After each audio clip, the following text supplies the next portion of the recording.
So unfortunately, circumstances had happened as they did. Yeah. So yeah, there was basically something that I wanted to talk to you about when you were having your conversation with Redline in one of the comment sections of one of my videos. And I'm not trying to keep you from commenting. I just wanted to talk about it for a little bit. You go ahead, sir. What exactly were you meaning when you were talking to him about having his cake and eating it too? I'm curious. Okay, let me think of what I was, because it was a bit back that I had said that.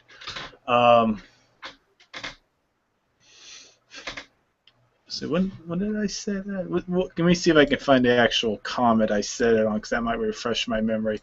I'm over 40 myself, so sometimes I forget what I said. Was it? Should be in here previously read. Should be the. Is it that one? No, that's the one No, it's a different one. Give me a second. It's the one I had with. Is it this one? No, not that one. I believe it was a comment about I don't know, agnostic or agnostic atheism or something like that. Yes, that. I was talking about how he says he has conversations with theists, so you assume he's not a theist, okay? And he's, has when I try to talk to him about this, he says, "Oh, I don't deny there is a God," in his own comment, and it was comments he made, and I'm questioning. Wait a second. You're saying you're a fellow skeptic. You argue with theists, so I assume you're not a theist. But here you're saying you don't deny there's an existence of a God. That doesn't ring well for being an atheist, now, does it? Well, I think I think the whole situation. I think like I told you in the comment section that I'm not sure if you saw the comment I made towards you, but what I'm trying to say basically is I think now I'm not trying to speak for him, but I think that he has the same position that I do. Okay. And what I'm trying to say is the fact that we're both agnostic atheists. Well, I'm more of a true blunt atheist. Yeah, I understand what you're coming. I understand where you're coming from. And to be honest with you, what I was talking about basically is before, I'll be honest and upfront with you now. Before I used to think, you can let me know what you think afterwards. But before I used to think that the word agnostic could stand on its own, basically, because it was basically based upon knowledge. But then I got to thinking about it, I got to thinking about it. Well, how can the word stand on its own? Because how can an agnostic determine whether they can lack the belief in something or believe in something, without there being, they have to determine that, whether they believe in something or not. You know what I mean? Yeah, I know what you mean. A person cannot sit there and believe in something that they don't know about. You understand what I mean? So because of the lack of the evidence, so on and so forth. Yeah. So it's like me and the ISS, in other words. Well, the International Space Station, I'm assuming, right? Yeah, that. Oh, okay. Yeah, that's why I'm saying, I'm an agnostic atheist, and I'm pretty sure Redline's the same way too. You know what I mean? Yeah. Oh, okay, I get what you're saying, and I understand that. You're pretty much doubting that there's an existence of a God, but you're not fully committed to saying that there is no God. Well, basically, what I'm saying is the knowledge to know whether there is a God or not is information that we cannot possibly fathom. There's no way to know whether there is or whether there isn't. You know what I mean? Yeah, I know. The Amazing Atheist made the same comment. He said that there's no way to know or not know there's a God. Now, of course, I differ this from you because I can actually prove that there is no God by the fact that we have variation. And a God, based on the definition you find on Wikipedia, involving things such as omniscient, omnipresence, eternal, and so forth. We're talking about basically a pure construct, something that is true to itself and fully different from everything else. Okay? The problem with that is that how can that coexist with a reality based on differences and variation? I mean, mutations and other things that differentiate one thing from another. You know, me and you are two different humans. That's an example. Yes. It can. But well, you know what I mean? I just don't see how one can actually, you know what I mean, claim that, you know, that no alleged God exists out there. Now, I could go and have that doesn't exist. Excuse me. This is something that is a little bit confusing to me, because I could go just to say, you know, just make the exact same claim that no aliens exist, for that matter. You know what I mean? But then that would make me look foolish, because there can be examples of life out there that, you know, can live, such as bacteria, such as stuff like that. You know what I mean? And I think one of the excellent clues that we can look at to, you know, further state this is our own environments here on Earth, and I'm talking about the environments that are so extreme that we as a human species cannot be there.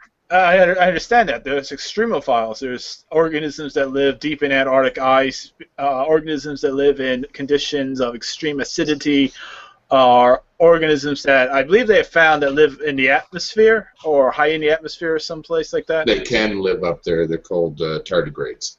That. Yeah, so I understand that. I've done a lot of research of my own. But as far as an omniscient, omnipresent, omnibenevolent, omniversal, multiversal cosmic entity existing, I mean, how can we possibly possess the knowledge to know whether one exists or not? Well, I'll make the claim. Yeah, okay. Go ahead, sir. I will make a claim, but it's like any human. It's based upon my own experience. And I'll give you the quick form. My whole personality matrix crumbled like a deck of cards, a house of cards, and what the Aboriginal Australians would call is a walkabout, which basically means you walk until you meet yourself. Well, I was slammed in myself, naked, and went through every marvelous tragedy which was me, and I was laid bare to myself, basically. Wouldn't wish the experience on my worst enemy, I'll tell you that. However, in all of that, where I had lost everything and I was reset, as it were, like a computer, there was no indication. The one place you would expect where this quote-unquote personal God would be at one's lowest, nothing. There was nothing but myself.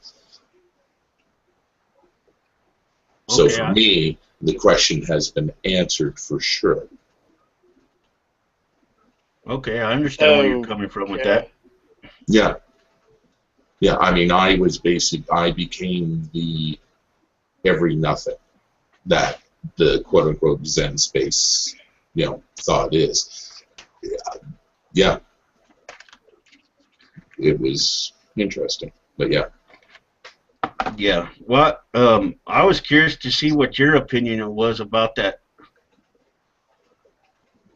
Yeah, it's not one that I've really shared much, not just out of lack of opportunity to place it and use it, technically, in a comment. But I mean, I agree that you can never really answer the question, just like you can never answer the question of leprechauns. And you can actually provide a better logical proof for leprechauns than you can any definition of God. So it reverts back to a construct of the natural being us. Yeah. But you can never really answer it because any idea lives forever. Yeah. I define God as a mind virus, and that's exactly why I say that, because the only way it does live is when you pass on the idea that we've seen in history.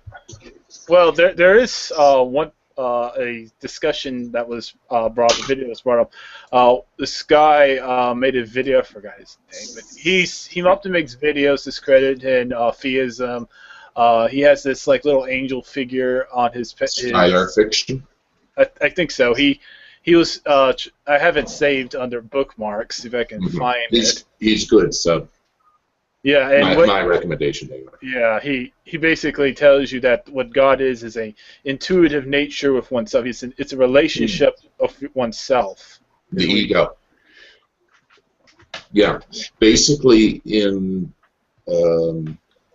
it's a personality matrix of ego, and quiet atheists will probably verify that when I've spoke of the God virus, I said it infects the ego at the root and corrupts ownership.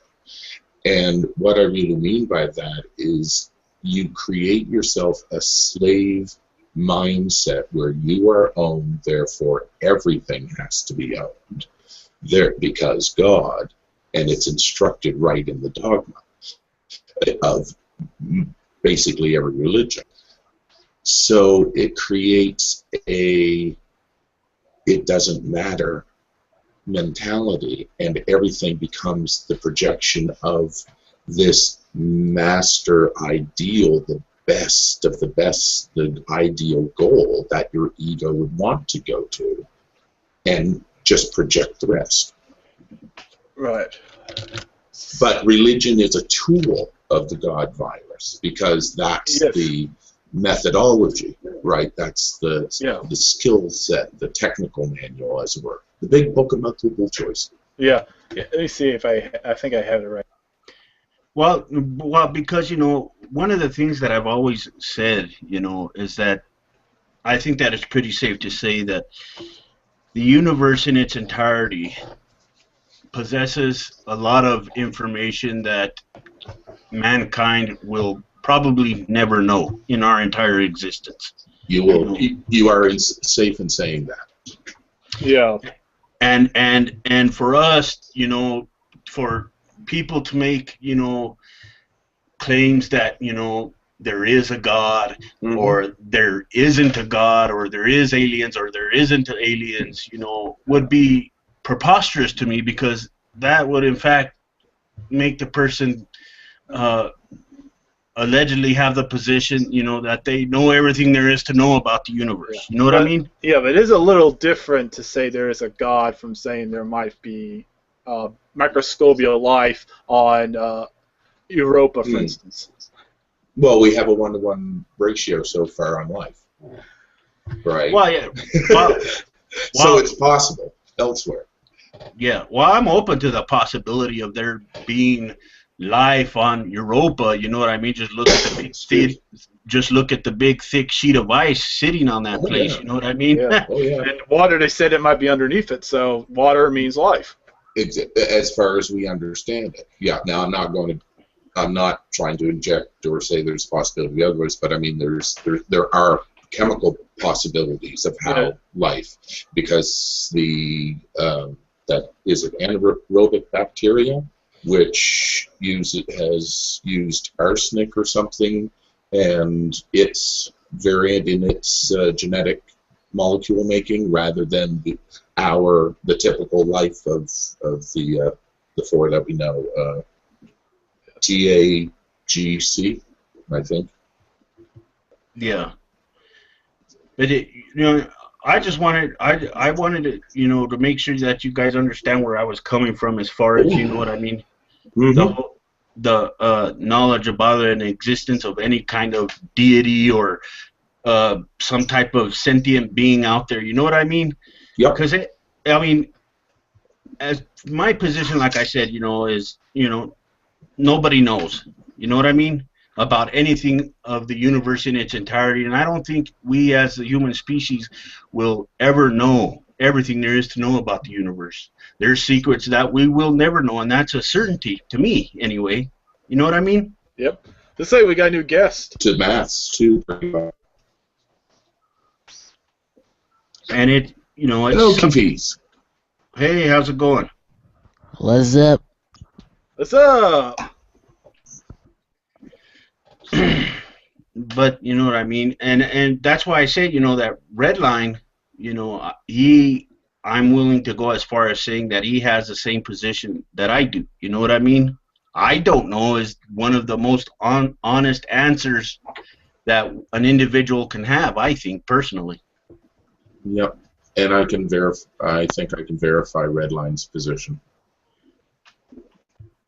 You know, and it's just something, you know, that I've always stood by. You know, people say, well, you know, you know, like you were saying to Redline in the comment section of that video, that, you know, and I've had numerous agnostics come up to me and tell me the same thing, you know, basically that I wanted to have my cake and eat it too, you know what I mean?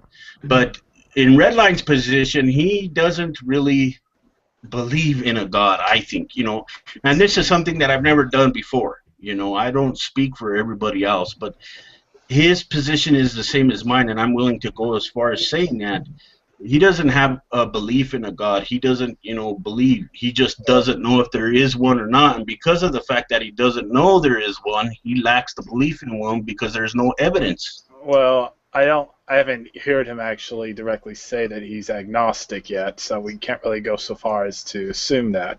I have heard, just sorry to interject, I have heard him define the agnostic view personally in a hangout. You were able to stomach through a hangout with him? Oh, of course. Wow. You have a lot more patience than I do. He replied in the comment what his position was just now in this hangout. Oh, cool. Hey, Red. But I came in here at the YouTube video. You can see exactly what Redline says about what his position is right now. Cool. It's always great to get it from the horse's mouth. yeah. Always. You know, and I was just curious, you know what I mean? I forgot your name, the one that I first invited in here. But I don't know how to pronounce it correctly, and that's why I don't want to say it, but you know who I'm talking. Yeah, I know who you're talking to. You can just call me the cat guy, since that's a cat on my avatar, if you haven't noticed. That's Skyrim. Yeah. Cat guy. Hey, yeah, that's not a problem. Yeah, cat I love guy. pussy. Yeah, but you know what I mean? So when I heard you make that comment, I wanted to bring you into a discussion and into a hangout and have a talk with you about it, because it's something that I get from time to time when agnostics come to my channel and talk to me about it. I don't know why you would have problem with agnostics, because you're an agnostic atheist, so... Yes. Well, see, I think, you know, like I said earlier, you know, that I think that the, you know, word agnostic cannot stand on its own, because even though you're an agnostic, you still have to determine whether you believe in something or not. You know what I mean? Yes, you have to put an actual stance. You can't just sit there and say, well, I don't know if there's something out there or not, and then, you know, you can't believe, or how do you say it? You can't believe in something that you don't know about. Actually, you can. Well, sorry. Cannot believe something you don't know about. Yeah, sorry. Yeah, that's what I'm basically saying. You can't believe in something that you don't know about. You know, if you don't know anything about it, then the atheist or agnostic position variably. I was just gonna say, like, Thank you, Shadow. you're either agnostic with the theist twist or you're agnostic with the atheist twist, kind of thing. Yeah. Yeah. And I also wanted to ask you, you don't believe that the International Space Station exists? No, I believe there's always going to be something you're going to find up there, because we can't put things into space. I know that because I've had Dish TV, so I know there's satellites. You know, it'd be really strange to argue for satellite TV. I mean, argue against satellite TV, and yet you have Dish Network. Okay, you have something that requires satellites, at least as far as I know, to be operable. And you know, I mean, you get what I'm saying. Yeah. I've seen it fly over my head. Yeah. So is Redline. Yeah, you can see satellites in the sky sometimes. Yeah, I know that. I'm just saying, you know, you say you see something you have in the sky that you see come by. Okay, you're saying it's the International Space Station. Okay, it's something that's logged in, because I've heard from Redline that they provide all the accounts of Yeah. satellites that Free- go across the Free sky. for everybody. Yes, and which is strange coming from NASA, a government agency. But needless to say, That's kind of a poisoning the well statement, just saying. Actually, did you know that most satellites actually flash for the colors of the country that launched them? well, that makes sense. It's kind of neat. Anyway, I didn't know that. That's some good information there. yeah, if you actually watch closely when you see a little bit of a flicker, if it flickers red, white, and blue, it's American. If it flickers red and white, it's typically Russian. Oh, Yeah. There might be a couple Yeah, others. Those who I know, there's they actually do the lights with. There's there's no a- flaws Is left. there like any satellites have like a solid color or no? Like where they don't Not that I'm flash? aware of. Interesting. Because I guess what I But saw. I'm sure there might be some for other countries. I just know for a fact that the U.S. and Russia have theirs, so they have a color flash. Well, I've heard that the ISS supposedly glows orange because of the heat. Oh, okay. Well, the Well, International Space Station is supposed to be the European Space Agency, the Japanese Space Agency, Russia's, ours, and Canada's, and that'd be you, sir, with the Canadian flag. Actually, it's the Canadian. Yeah, Canadian flag.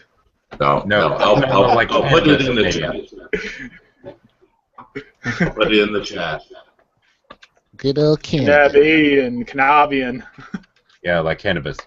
cannabis Puff, flag. pass. Well, it looks like the Canadian flag. Oh, you got to look closer. That's the wrong leaf, my friend. Yeah, definite wrong leaf. Yeah, so basically, what you were saying earlier in the comments, you could know for certain that there isn't a God? Well, I'm saying that the premise of a God, from what it's defined as an omniscient, omnipotent thing, couldn't possibly coexist with a reality based on differentiation, variation, and other things that are counterintuitive with the actual prospect of purity. Variation of what? Well, variation of different things. I mean, like for instance, humans. We're a construct of physics, not physics itself. Variation. Well, there's variation in physics itself, too. There's a margin of error. Is that what you're referring to? Well, of course, there's that, too. That's what mutation is an error that occurs in the replication of DNA. Exactly. Well, not exactly, but that's besides the error I have inputted in The there. thing is, when you're talking about variation in physics, it depends on, first off, what you're talking about. For example, radiometric decay doesn't actually have any real variance. I mean, it's a fairly steady rate. Yeah. I mean, it's really a matter of what you're talking about there. There are maybe some things in physics that do have some degree of variance, but that's more like the position of an electron kind of stuff, isn't it? Black hole will break down physics the closer to the singularity it gets to. Well, theoretically, we don't necessarily know yet. We haven't been able to test one. Yeah, For that's sure. a good idea. Usually not a good idea. Yeah, it's kind of like trying to colonize the sun. The LHC has just started back up, so there is potential to create a good black hole. So we might be able to test it. Well, they're trying to see if they can find additional dimensions, and that's what has me concerned. Yeah, I hear you. Because there's going to be a bunch of idiots that are going to misinterpret what that means and add a whole bunch of woo bullshit to it. It's like, Yeah. like the whole black hole sucking up the Earth thing. Yeah. The interesting thing is, I think they're using the phrase rainbow effect Yeah. on this, which, hey, LGBT, go. But Well, you do know most of those guys who misinterpret this stuff do so they can support their own beliefs. You know, like, for instance, you have... Well, yeah, I'm referring to the New Agers. If they say there's additional dimensions, they'll claim that we prove in some New Age. yeah, some the new seventh yeah, chakra found. Yeah. Yeah, the netoverse. They discovered a way into the netoverse. Yeah. More content for spirit science. Yeah, no shit. No, Well, I watched an interesting video about black holes earlier today, and I thought it was pretty interesting because there was some information in there that I didn't know about. Apparently, when you get closer to the hole, I forgot the different stages of the black hole. I forgot the terms that they used, but apparently, when you get closer to it, there's a process called, I guess, spaghettification. Oh Yeah. yeah. Well, And where they're now arguing what really happens. I saw one videos where Stephen Hawking is actually countering what is previously said about black holes. So I don't know. I don't know what it is nowadays. All I know is it's a very massive object in which light is sucked up or whatever. What does and doesn't happen pertaining to black holes is all based on theoretical physics right now. Yeah. Well, hypothetical I believe I believe the field is theoretical physics, though. Yeah, but it's using the base laws of gravity.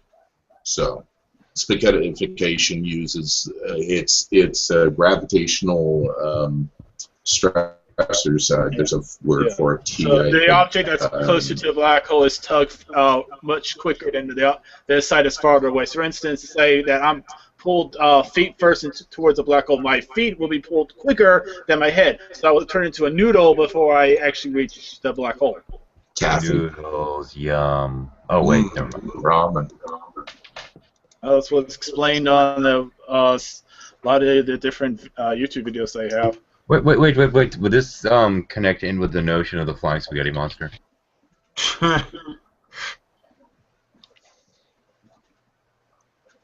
But yeah, I thought those videos were pretty interesting about that. You know what I mean? Because I like having conversations like that because I can learn new things. Because when it comes to science in its entirety, I have to admit, you know, that I'm ignorant on certain subjects, you know, and I like to learn new things. And I watched that video today, and I wanted to share it with you guys, you know. Oh, I hear you, man. I come from a non-academic background, and a lot of us do around here. But we love the knowledge, and I think that's. Personally, I think that's one of the side effects when one comes to atheism, because there is a void of explanation for kicking out God done it. Yeah. Right. So I mean, and that's why I did at the start. There's that passion of let's say rage, in a way, for all these things that you got wrong as you pass. Yeah. Kind of phase of it. You know, well, for me, you know, when I hear, you know, Christians or, you know, any kind of religion for that matter, basically saying that, you know, God did it, it's one of the most ridiculous things I've ever heard. You know what I mean? And it actually gets to the point where I actually get offended sometimes. You know what I mean? In what way? Like, if you can't explain it, maybe they do have a point in some cases. Yeah, I don't know. Yeah. It's a million little frustrations that kind of can explode in these situations. That's the problem. Yeah. Right. Because to me, I think, you know, religion in its entirety, for me, you know, from the beginning of its creation, is just a social construct to me. I think that people were just afraid of their own mortality, basically, and they wanted a way to explain things that occurred naturally, and that's what they come up with, I guess, you know. And to me, I think it was, you know, charismatic enough to, you know, get people to believe in it for over 2,000 years now. You know what I mean? Mm. And you've also, that's one way of looking at it. yeah, I look a little further back for monotheism in a bit of a contextual way, and that's where I have why I say God virus. There was the spirituality, like you said, you know, mentioned, that people had an idea of a spiritual, a all-seeing eye, as it were, in various forms. It took monotheism as a doctrine to take control of the natural world and then use it as a tool in that method. I mean, that's why most of the religious are so crazy about people's bodies. Homosexuality, the whole LGBT, right? Yeah. Because God has control over it, and this is why. Yeah. I agree with you there, because from what I have been seeing lately here on YouTube, man, especially what's going on in Indiana, man, things are hitting the fan, basically. And I think people are just kind of weirded out by the whole homosexuality thing because they can't relate to it themselves, so therefore they're going to react negatively to it. And one of the things that really, really gets on my nerves, and it's a pet peeve of mine, is when someone will come out with the words that somehow homosexuality is not natural. You know what I mean? When homosexuality itself can be observed in over 1,500 species. Well, you have to see yourself as an animal to be able to accept that homosexuality is an animal. Yeah, it's natural. It's just not necessarily moral to them. Yeah. I don't think it'd be pretty stupid for them to deny that it's not natural. Well, God says it's bad. Yeah, but I mean the whole natural argument. I mean. Yeah, well, that's it. If God doesn't accept it, then it's not natural. Forgetting that they're talking on the damn internet with very unnatural things. Yeah, very man-made stuff. Even marriage itself is man-made. Thank you. Exactly, you know, because the whole thing that they come up with is ridiculous to me. You know, it's something that I've always, you know, and there are times when I make videos here on my channel where I sound like a broken record, but every time I see things, you know, on the internet, it pisses me off, so I'm going to talk about it, you know. Somebody's always wrong on the internet. Yeah. I don't know if I could do that. I mean, wouldn't you get tired, like really tired of it after a while and just quit? I was just yawning. I was just thinking about it, man. Yeah. Yeah. I'm frustrated as well, but, you know, good for you to be able to use your voice and, you know, say something, because not enough people do stand up. Like, if I'd be hosting Hangouts doing what you do and all that, I'd probably give up after a while. Oh, well, I like what I do, you know, and when I first, you know, started this channel, I was a little bit more, you know, I don't know, how do you say it? My morale was kind of low, if you will, when I first started this, but... So you were more aggressive? Better than I've been. Huh? Better than I've been. What's that? I said you've done a better job than I have. Yeah. And I just said I remember. You know. So do I. And I might say, you know, that I do admire a lot of your talks. The one where the guy that I can actually see on camera smoking. Yep. Yeah, I admire a lot of your videos and a lot of things you have done in the past, because I've been subscribed to you for a long time. I'm under Shadow Heathen now, but 13 I had to abandon. But I got tired of the topic. I moved on. Yeah. But, and it's, I mean, there's kind of this other thing, though. What happens when somebody leaves theism? What are they going to go to next? Not all of them go to atheism. Some of them go to other crap. So let's try and inoculate them from that shit, too. Yeah, I guess so. But, I mean, if I were to give up, like, you know, if any of y'all were able to convince me enough for me to, like, give up my beliefs and all that, I probably wouldn't go straight to atheism right away, because, you know, you're so used to believing in something. That's just what your brain does. That's exactly what I'm saying, is most people go from one thing to the next. And like, I'd probably switch to pantheism for a while. And the new age crap is appealing to a lot of people, which is why I'm going after that shit now. Well, the thing for me was before pantheism makes some sense to me even now. Before I even was exposed to atheism, I was a Christian for, I don't know, I'm wanting to say about 34 years. You know, I was, you know, in it for most of my life, you know, to be honest with you guys. And I never even knew an atheist. I didn't even know what an atheist was, you know.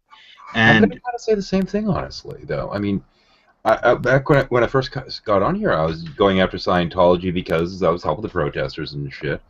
And they pointed me to a video talking about Scientology by the Atheist Experience, and I'm thinking, oh, they're atheists. Because that was just this weird word that it didn't really have meaning to me other than this weird stigma that it had. And they defined the term, and I'm like, crap, that describes me. What the fuck? Yeah, exactly. And I got just exposed to more people, and you here on YouTube, and I started watching a lot of videos, and I started really looking for my own answers, you know. And it's atheism is what I eventually turned to, you know. And it's something that me and my wife argue over all of the time because she's a full-blown Catholic, and but we have learned to coexist, if you will, and it has its limits at times, but it's something that we do live with on a day-to-day basis, you know. Especially when she snores, right? Gosh. Oh, I know, right? I remember that video. Yeah. I'll be the other guy on camp. And I was willing to, you know, I wasn't considering to, you know, putting that video on, but I decided to, you know, just for shits and giggles, basically. Good man, you got it. You know, but it's just, I don't know, man. I really see, you know, after I've been in atheism for a while, you know, I really seen how much passion I actually had for human life, actually had for my, you know, fellow human beings, you know what I mean? Because before, when I was in religion, I really didn't, you know, think, you know, I didn't really know how much passion I had for people. I looked at certain people who thought differently from me, you know, with disgust, you know. I couldn't tolerate them. I couldn't do this. I always, you know, come up with these misinformed judgments about them. And yeah, that makes a lot of sense. I mean, even right now and all that, right? I mean, you get taught certain things about what to think about certain people, and then that kind of influences how you think about them. So even when you don't want to think about them that way, that's just automatically what your brain goes to until you can calm yourself down. Well, even a lot of the times you're not thinking about what you've been taught. That's the difficult part of it. Well, I'm able to do that for some reason, which is kind of cool for me, but I know not everybody is.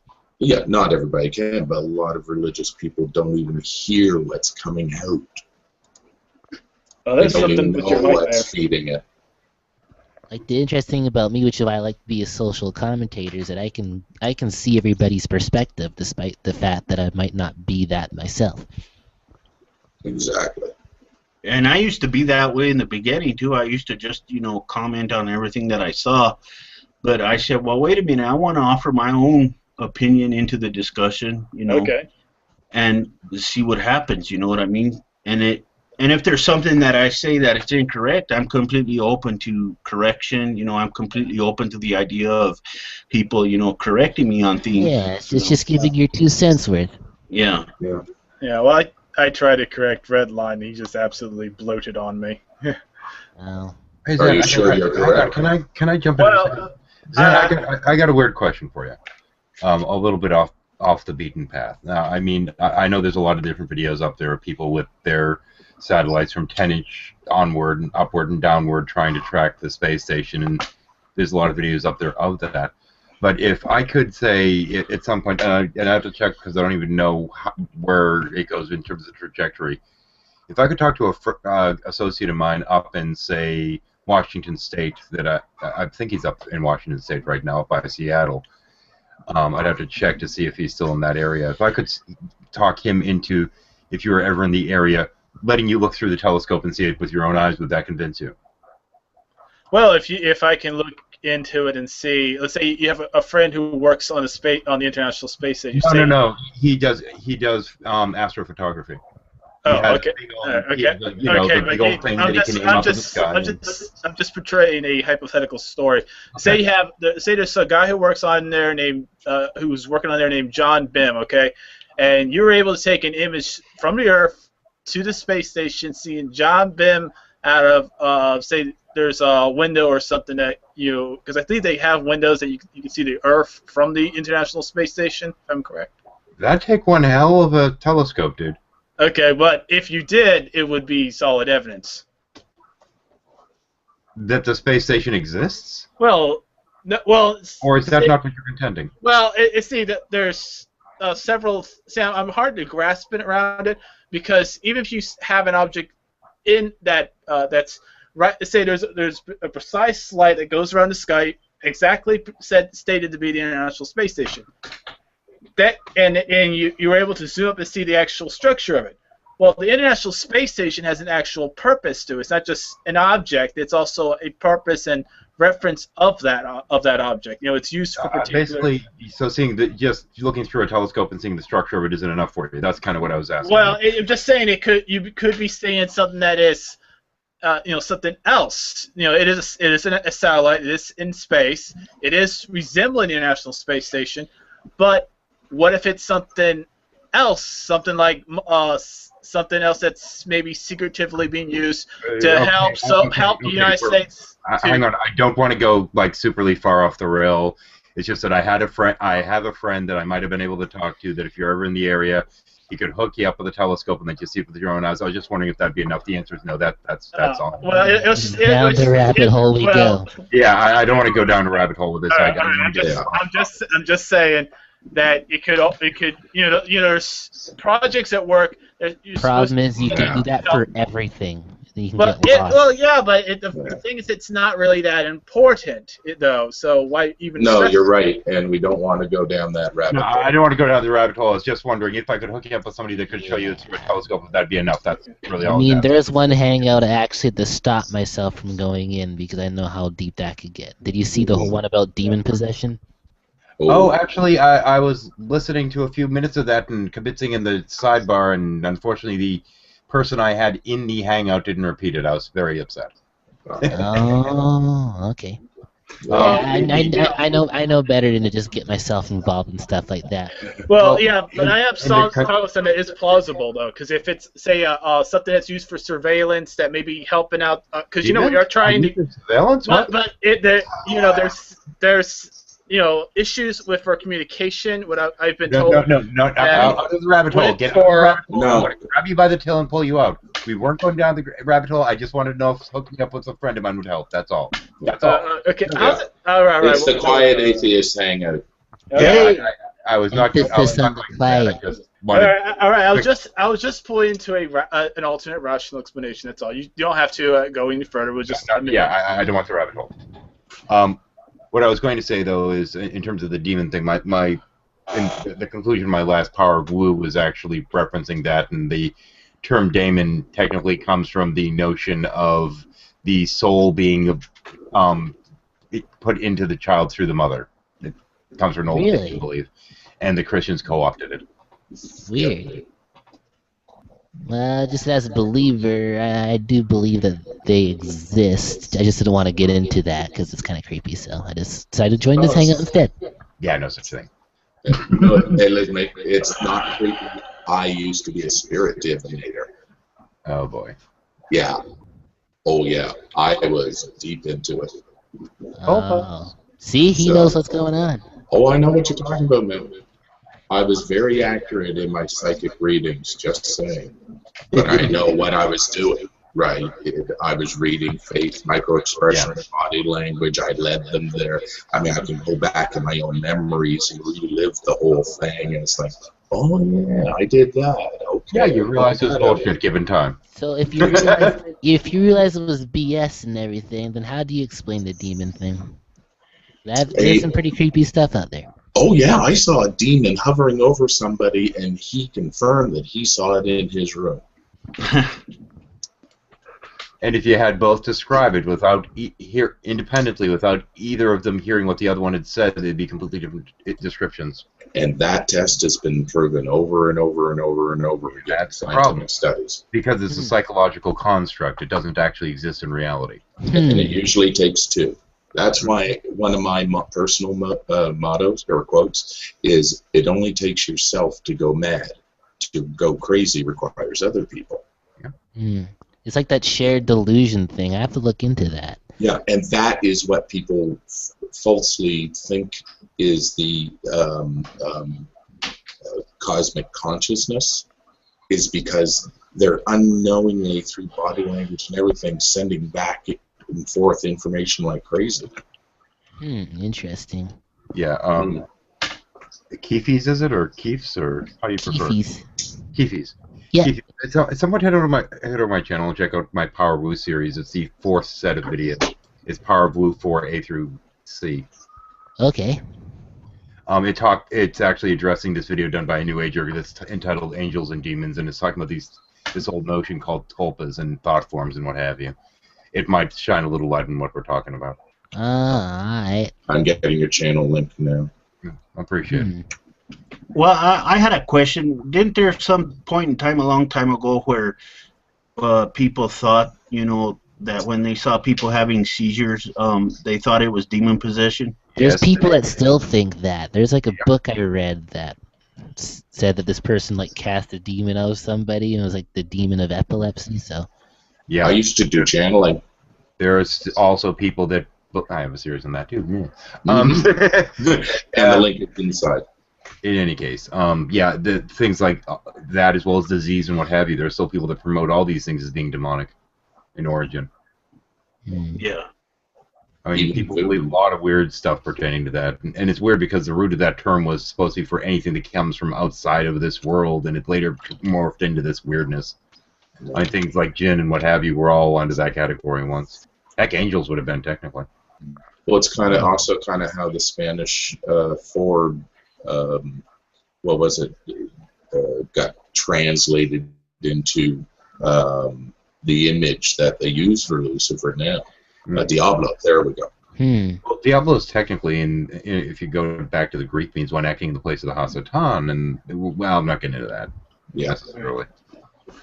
But the Hasatan is not Satan. The Hasatan was divine counsel, loyal servant to God, somebody whose job was to test people of faith, yada yada yada. Kind of sounds like Lucifer before he fell.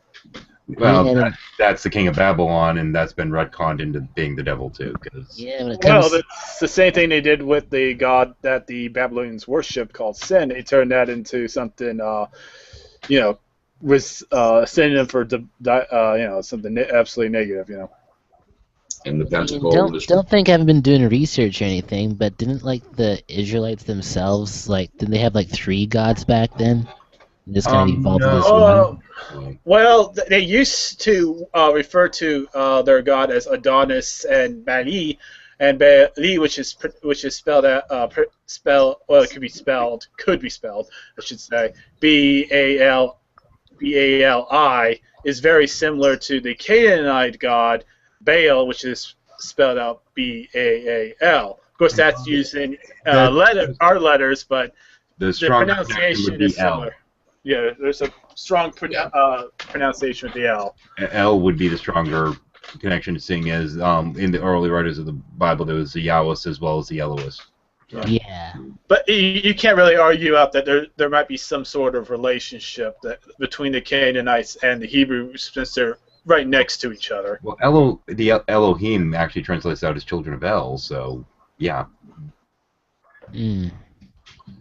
But it's kind of here and there. Just whatever you do, there's a number of movies out there that are trying to talk about this, and most of them have already been heavily refuted, even by the atheists. Oh, okay. Oh yeah. Here's something you might find interesting. One of the names of God is El Shaddai. Now, Shaddai is Hebrew. This is what you're going to find funny, for boobs. For real. Yeah, it can mean mountains. It also means boobs. It's supposed to mean the Almighty, but it also is a word that's used for mountains Gabrielle on that one, I'm not so and sure. boobs. I'd have to check with Gabrielle on that one. I'm not so sure about that one. Let me see if I can find it. Okay, because they have it on here. Yeah, there are some individuals that I'd check on that, but then I'd recommend with a lot of these things checking with somebody that is of Hebrew position, exactly. Yeah. Yeah. But what was that movie that came out a while ago, that heavily contested piece of junk that was started off by trying to claim that the Bible is completely derived from other religions and then ended up with weird quantum loop crap? Huh, I don't remember that one. Okay. Sounds like a Dinesh. No, I know that movie, that religious movie that Christian Bale made, Noah, I guess. I'm not sure. I can't remember. No. What the heck? Okay, well, No, that was Crow. But anyway, Moses, I think. Yeah, Moses, my bad. It was about Moses. And he was in an interview, I guess, talking with some people that were interviewing him about the movie, and he was talking about how Moses was a terrorist. And you should have seen Fox News get fired up after that. Okay, well, here I have something. The God of Breast, El Shaddai in the Bible by David Bailly, History of Religions, Volume 21, Number 3, published on February 1982, pages 240 to 256, published by the University of Chicago Press. This is a stable article URL. I'll see if I can post it. I already posted it well, it's a URL, but whatever. I mean, it is a statement. Yeah, it's never mind. But yeah, it's right there. I posted right. Because I try to get it on share so that you can actually see it, but all it shows me is full screen, Google Plus Hangouts, and doesn't show me the other page I have, which is the one that shows that article. Zeitgeist, that was a movie, complete piece of shit and almost entirely factually wrong. There we go, that was the one. Yeah. Oh, I haven't seen that. I've heard about that movie. I've never seen it though. It has so much false information and it's ridiculous. So what's your opinion of Ron Ra saying that the Bible is plagiarized from Sumerian mythology? Well, the thing is, you have things like Anu Elish, you have that Epic of Gilgamesh and what have you. There are a lot of stories that were adopted into the Hebrew belief. Or plagiarized? It certainly wasn't plagiarized. Plagiarized would imply that it was copied whole cloth, and it wasn't. Just elements of it was taken. Now, whether the spirit of what he's attempting to say is correct or not, in terms of the literal meaning of plagiarism, I don't think it really fits. Well, I think too. I don't know. You guys can correct me if I'm wrong, but I think the Christian God, as Christians depict him today, I think is in some ways a carbon copy of a lot of the other Egyptian gods and so on and so forth. Because of different characteristics in the other gods, such as Horus. Yes, yes. There is a similarity between Jesus and Mary's relationship that you see between Isis and Horus. Now, how further that goes into that, I don't know. I'm not an expert. Religions don't just come out of nowhere. Belief structures, whether it be something like the New Age structure, what have you, they just don't arise out of nothing. They take elements from other things that they come across. For example, even Scientology draws from elements, pop psychology predominantly. But they take these elements from other things that are known at the time or are popular at the time, and they bring them into the religious framework. So taking a little bit of a notion from this, that, and the other thing is only to be expected, quite frankly. And Judaism did this as much as any other religion of the day. You can't say that it took this god from this and this from this, because it's piecemeal. It's a little bit of this and a little bit of that and a little bit of oregano thrown in there and some garlic powder. Yeah, there's a little bit of Atheism in Judaism, and Atheism is a religion that I'm sure exists exactly the same time as when truly monotheistic Judaism exists, because Judaism used to be henotheistic, and that means that they recognize their God, but they also acknowledge other gods. That's what henotheism means. It was a multitude. It was a polytheism. The archaeology showing lots of quote-unquote pagan idols, and that intermixed with the new Jewish, Israeli stuff. Yeah, in a way of speaking, a lot of people were in the ancient days were henotheists. They had their chief god, but they recognized other gods.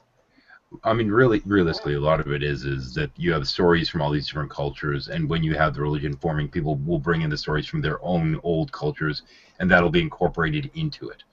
Now, this isn't saying that this certainly isn't copied from this, copied from that, copied from this, so to speak. It's adopted from and incorporated into and adapted so it would actually fit, which I think is a little bit different. And a good modern example is this whole Catholic sainthood scheme, because like when they were trying to capture Ireland and subdue it, they sainted many of the old gods and goddesses from the pagan to say, oh, really, they're part of our tribe, so you guys are like us, so come on into the fold on Christmas. For holidays, festivals, what have you, if you want to bring people in from another population, you have to adopt a certain degree of their legend, their mythology, while making it gel with your own. And I think that's more of what most likely happened during that time period. I mean, look at the popes. Every year they have their different views on things, and it's basically throwing things against the wall and see what sticks. Well, that's true of Catholicism. That's largely how Catholicism was able to spread amongst the Celtic people in Ireland. They just took in things that were Irish and put it as Irish Catholic. But that's anywhere, not just Catholicism. That's Well, there are religions that don't do that, though, and actually will force their entire belief system on you. Actually, not as much as you might think. Really, I can't think of one that doesn't adopt from other things in terms of Well, I'm just saying ones that will try to censor things from other religions. Like, for example, when the Puritans had taken control of England, they forbid the celebration of Christmas, even though it was practiced, part of the, Well, in the earlier days of Christianity, there for a while was actually a female counterpart to this Yahweh character, which they ended up phasing out that female. They brought in the female persona in order to bring in people that were of a different tribe that believed in a Is that Madonna? Is that Madonna? Madonna. I No, don't. they actually. the Madonna. No, not that Madonna, but there's because I had a Polish art teacher who talked about this painting that had the wife, the Queen of Heaven or the wife of Heaven, whatever, and they refer to this as Madonna. Okay, and of course Polish people are largely Catholic, so I assume that this might be what you're talking about. I don't believe it was Madonna. Let me see if I can come up with it. It was something. What was it? Let me see if I can find it. Asherah. Oh, okay. It was Asherah. They incorporated in this female divinity for a while in order to bring in pagans from certain groups. Once they came in, they then phased her out. Asherah. Asherah. My Asherah, yes. Okay. Isn't that also used in? Isn't that the word they used in by Hindus for an angry spirit? They call it Ashura. I don't believe so. Well, I think so, because they what the things you see in Hinduism is they took things from Zoroastrianism and then they flip-flopped it, referring to it as evil, and then the Zoroastrians did the same thing with Hindu. Hang on, wait. Zoroastrian, you mean? Yeah, Zoroastrian. Okay, thank you. Yeah, the Zoroastrian religion and the Hindu religion kind of have an antagonism against each other in the number of centuries ago, in which devas became would later become demons, and later as Zoroastrian ideology was taken into Christianity, so they eventually became demons, and of course the word that the Zoroastrians used for their god, or at least the omnipotent good force, became the Hindu word for evil spirits. I'm not seeing that. I'm trying to look it up. Now it's probably a goddess in Hindu belief, because they adopt every god or goddess they come across, and that's actually from somebody that's Hindu. Ashura. See, I have it here on Wikipedia. Ashura, the day of Ashura, one day of the community is Islam. Asura, god, Hindu deities, Asuras. Okay, and these are power-seeking deities, is on Wikipedia, related to the more benevolent devas, also known as suras. Okay, which are also referred to as nature spirits. And the Nymphs. What did I miss? What kind of goddess it is? Nature spirits, I would say nymphs. Nymphs. Well, that's a very. Pan. Well, that kind of makes sense because a nymph is something that in Greek mythology is often enticed with I'm not sure if that's 100% true, but they do associate nymphs with sex. So that's because of Pan. Yeah. Not because of the nymphs. Yeah, that would have been much later than ancient Syria. Nice. Hey, Dusty's back. What's going on, man? Nothing much, man. Still making that music? I am. Did you get in contact with that guy I told you about? You know what? I really hadn't had time, man. Shit, Yeah, you sound like I know. Stephen Wright. He's been coming out with some good stuff too. You should check him out. I'm going to. Chill beats. I have to say, you sound like Stephen Wright. Who's Stephen Wright? Comedian, look him up. He's hilarious. Nice. He sounds almost like Duke Nukem. Duke Nukem. Wow. Your face, your ass. What's the difference? Well, in any case, Quiet. Yes, sir. I hope I didn't take over your hangout too much, but I'm going to. Oh no, man! I'm always open to conversations. Man, I'm not worried about it. Override never. I'm going to You should check out be. the moment of being called away anyway, so I'll catch you later. Good talk. Okay, no problem. Take your shot. Yeah, it's her Mazda. I think that is. Well, I gotta go too, so I'll see y'all later. Okay. Alright. Take Eevees. See you, man. Take it easy, Keefies. Take it easy. Didn't Duke Nukem used to say fire in the whole asshole? Oh my god. Maybe the redo, but the original, no. Oh, okay. The originals were the bomb. Oh, Yeah. no. Yeah, a lot better than Duke Nukem 3. Yeah, But, yeah, agreed. No, I'm back in the days of 300 baud modems, so Do you guys I hit the originals. do you guys game at all now? Well, I game. I only play. I'm not a really dedicated gamer. I really don't play that much. But the titles I do play whenever they have new games come out for them is Gears of War, God of War, Splinter Cell, and Hitman. yeah, Do you Kratos like- is awesome. Do you like real time strategy? Which games are out there for that one? Like StarCraft is a really big one. Oh yeah, Oh, StarCraft's a really good game. Well, So which team do you like to play? Because I like to play the Protoss. Oh wow, I'm a Terran player. Oh yeah. Cool. Zone But zone. yeah. Do you guys like first person shooters? it just depends on what it is. I'm extremely picky when it comes to those. For Alright, me, alright. What- it's zombies only. Call of Duty. I'm Yeah, more me too. Yeah. I like the strategy. I'm a big Civ player. You know. There's a good strategy games that I know of. One is Europa Universalis 4. That's a big strategy game. That's basically empire building. Yeah, you have what looks like a board essentially, but it's a map. Okay, it's kind of like Axis and Allies, but it's really different because it's really intrigued. You have technology, for instance. You have Put the name in the sci-fi if you could. Sci-fi related. No. Put the name in the sidebar for me. Oh, okay. We do that for a second. Well, and something else too. I was gonna run this game idea by you, and I was gonna see what you thought. I'm actually gonna try to develop some kind of game around this idea, and I was wanting to see what you thought. Would that work?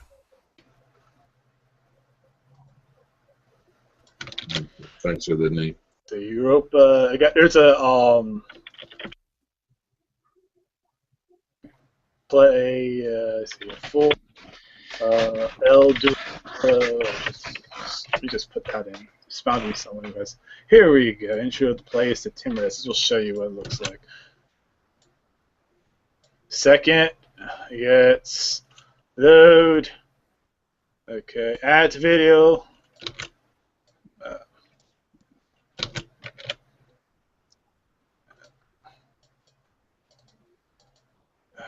Back. Cut this off. Kind of looks like a cross between Pirates and Civ.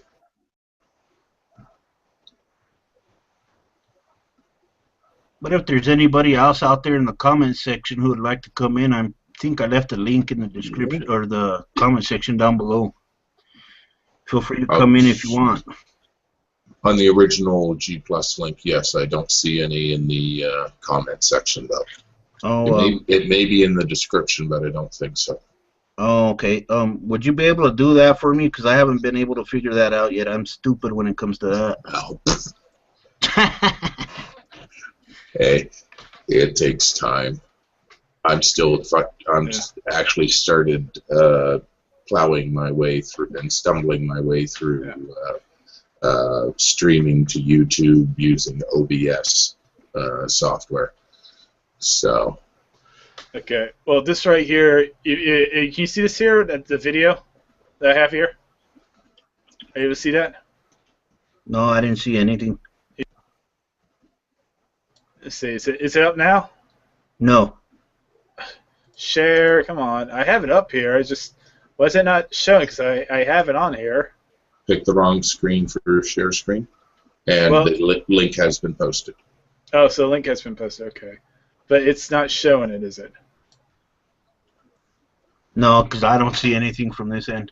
Oh, okay. Do a refresh on your top comment newest first if you've got all comments. Oh, and I'll put it in the Q&A. There you go, right there. Oh, this feature is disabled. Never mind.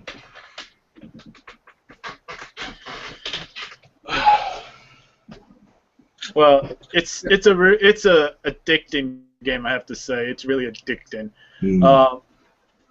For instance, say you play as the Mamelukes.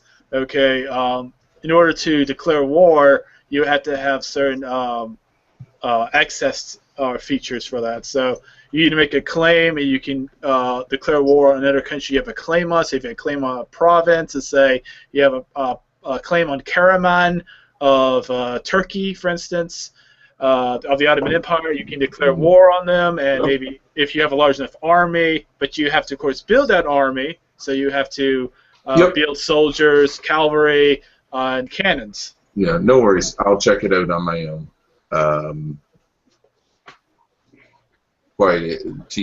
TQA, there we go. White Atheist. Yes. I'm sure you don't want to necessarily jump into game chat, but I don't know. Well, I don't. You know what I mean? Yeah. I did, like I said, I ain't really a dedicated gamer. I just play a few titles every time they have something come out for them. Right now, my biggest thing is Minecraft. It helps keep my head busy. Unbored, actually, is the best word. Yeah. Lego on steroids. I'm one of those kids.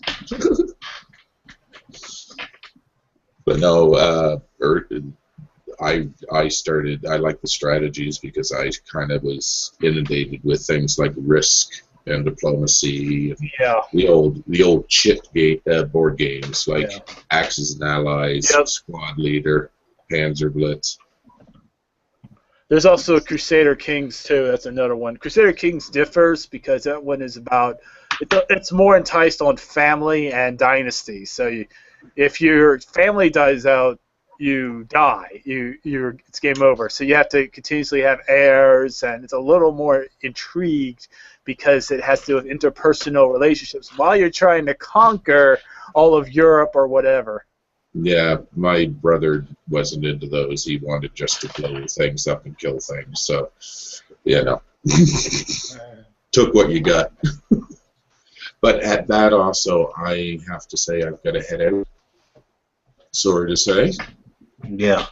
But enjoyed myself, sir, and not because of the chat, just because I got to get to some other things. So. Yeah. Did you by any chance post the link in the comments? I did. Yeah. Okay. Yeah, you just have to read. If you click on if you have the all comments section up, just click on where it says newest or top comment. Well, where do I go? Where do I go to look at the comments? Go to the YouTube page for the viewer. Where it says just YouTube by itself on the side? Yeah.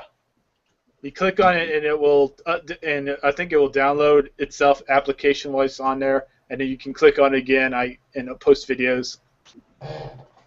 I just have another tab open with, the posting on your YouTube channel. It's there. Then I pause it, go down, click the all comments, and it takes you to a non-video version of the comment page. That's what I do anyway. Other people probably do other things. So. Yeah. All right. Cool. I try to keep it simple for myself. There's too much other shit in my head to have to worry about. So try to be eloquent and succinct. So Yeah. as you've seen in my commenting. So take care, sir.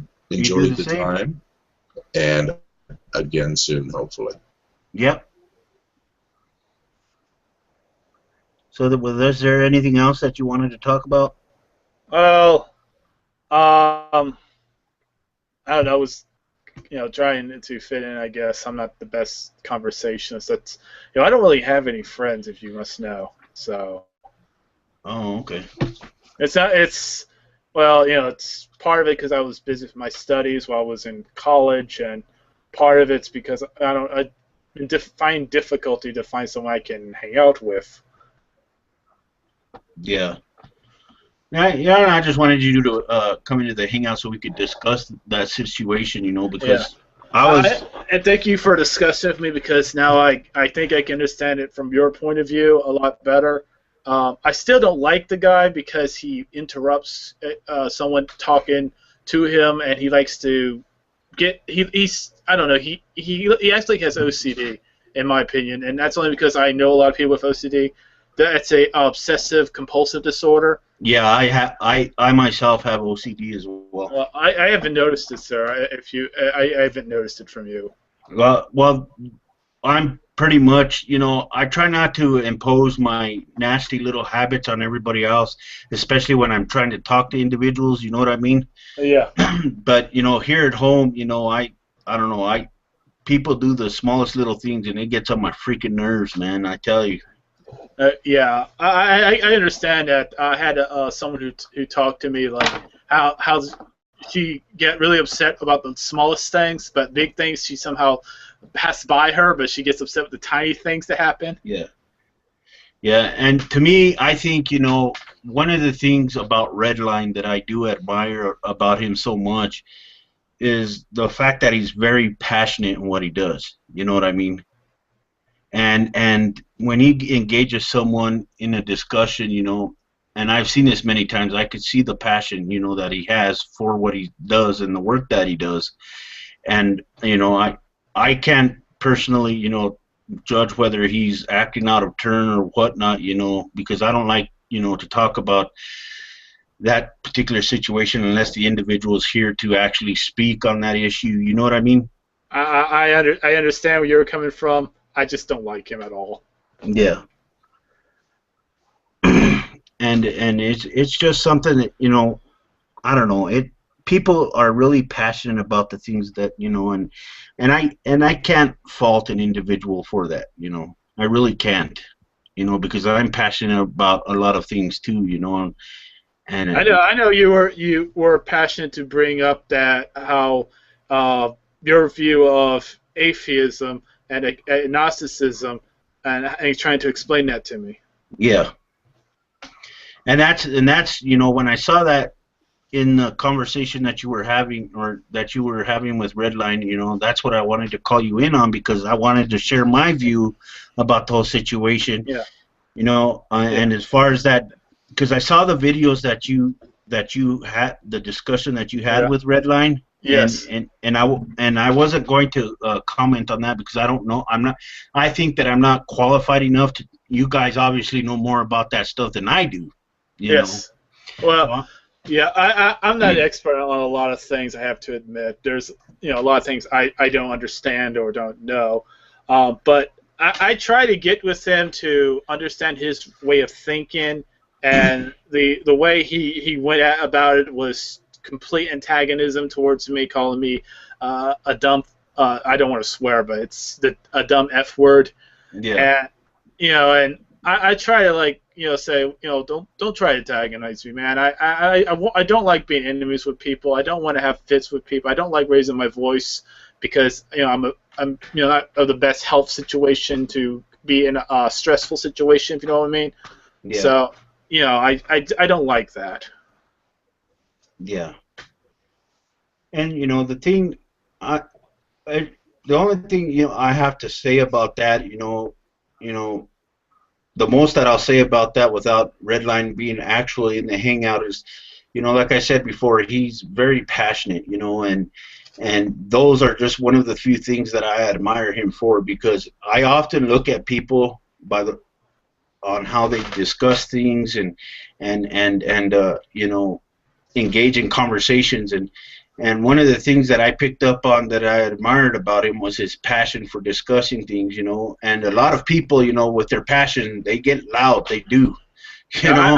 I understand that, because Amazing Atheist gets that way too. He can get very loud. He can do a lot of cursing, but he's, however, somewhat respectful about it, though, which is different than from what I have witnessed from Redline.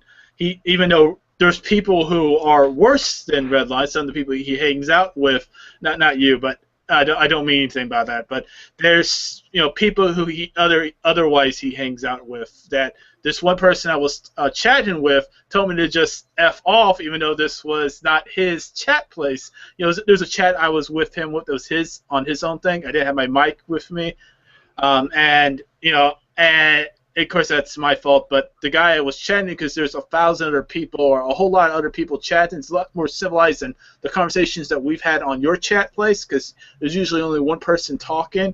But on his, there was like all these different people chatting, because he has no control over the people who are in his group. So it's got problematic, and one guy on there named Kyle or whatever wanted me to just go and leave. Yeah. Well, see, on my channel, you know, there's only been one instance where I've banned someone, you know, because it got to the point where that said individual wasn't really contributing anything except for the fact that he was just harassing every single subscriber that I have. You know what I mean? And yeah. he wasn't including myself, you know, and it got to the point where, you know, it had to stop. And that's the only time I've ever, you know, banned an individual, you know. But as far as my channel is concerned, you know, anybody could come to my channel and talk in the comment section, whatever the case might be. I don't care if they call me a motherfucker, this, that, or whatever the case is. You know, you can say whatever you want, because I'm the type of person that doesn't believe in censorship. You know what I mean? Oh, I understand that, sir, but I just don't like antagonisms. That's all. Yeah, yeah.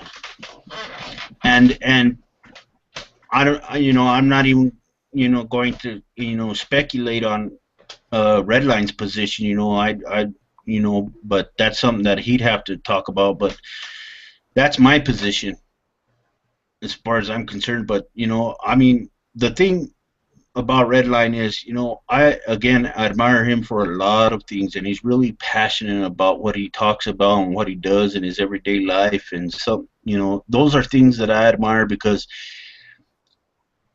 when it comes to it, you know, it's actually a motivation for me, because there's a lot of things in Redline's position that I admire because I don't have them. You know what I mean? I could be more assertive. I could learn how to be more assertive, more aggressive, if you will. Yeah. Oh, I don't. There's good aggression, but there's also bad aggression, and I think the amount of aggression you provide thus far, the amount of motion you provide, is, in my opinion, adequate. At least for me, it's adequate. Yeah. And there's been a lot of people, you know, in the comment section of my videos asking me to cuss a lot more and shit. Yeah, because I hardly ever cuss in my videos. You know what I mean? Yes, I understand. And there's times where I will cuss. It just depends on the mood I'm in, whatever the case might be. You know. Right. Well, I can sense sometimes someone can be in a bad mood. I mean, you might have a bad history earlier the day in which something happened and it got really under your skin, like you had a harassment from a police officer or something else that happened, maybe something with a family member or something that really got you riled up, so you can't really help it but curse out or show some frustration or something. Yeah. And it's, I don't know. I mean, I guess everybody's different, you know. There's things that I wish I had a lot more of as far as being aggressive is concerned. So in a way I look at Redline's approach to discussions, and you know, it's something that I wish I had more of. You know what I mean? I understand that. And it, because in discussions, you know, in hangouts that I've had in the past, I've only had a handful of hangouts with religious people and other individuals, and when I go back and look at them, I look at myself and say, well, hell, man, I could have been more aggressive in this area, or I could have been more assertive in this area, you know, Yeah. and yeah, it's I understand that. I understand that. and it's something that I need to work on. I have to admit, you know. Yeah. And you know, that's why I wanted to bring you into this discussion, because I saw that little comment you made, and I wanted to share my view with you on that issue. Well, the reason why I said that, the reason why I said it is because there are people who call themselves agnostic, but that's, you know, only so that they can entice themselves into modern society. Otherwise, you know, it's like that. Like, for instance, I'll go and pronounce I don't believe in God, because later in life I can just say I do believe in God, because, you know, because what I'm really concerned with is what happens to is that sometime in my life I do actually become a devout Christian. But I don't have to do so right now, because I can be forgiven. I have that forgiveness that Christianity allows me to have. So I don't actually have to be a devout Christian yet. I just had to wait until later in my life. And that was kind of what I meant by eating your own cake. Yeah, I understand what you're talking about there. It's just, you know, one thing that I think I could have confidence in speaking for Redline is the fact that I think that he has, you know, the same position that I do, you know. Mm-hmm. And a lot of people I've noticed in hangouts with, you know, that I've seen in the past or that I've participated in will assume, and this is one of my pet peeves, you know, that we actually know that God exists and that we're suppressing the truth, you know. And it says, no, we don't. You know what I mean? We don't know these things. I think it's an impossibility. You're just making an assertion that you cannot prove. Yeah, well, yeah, it's something I might differ you with, but I can concur that we do have differences on that regard.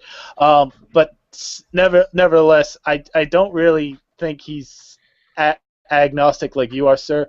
I think because the way when I asked him about the people he hangs with, and he just got so riled up about it. Because I asked him about why do you don't hang out with a lot of minority people or people who are distinctively different, and he just says, "Oh, why damn you call me a racist?" And I'm like, wait, why is it significant to you, sir? I mean, why you just call me a racist for asking who you hang out with?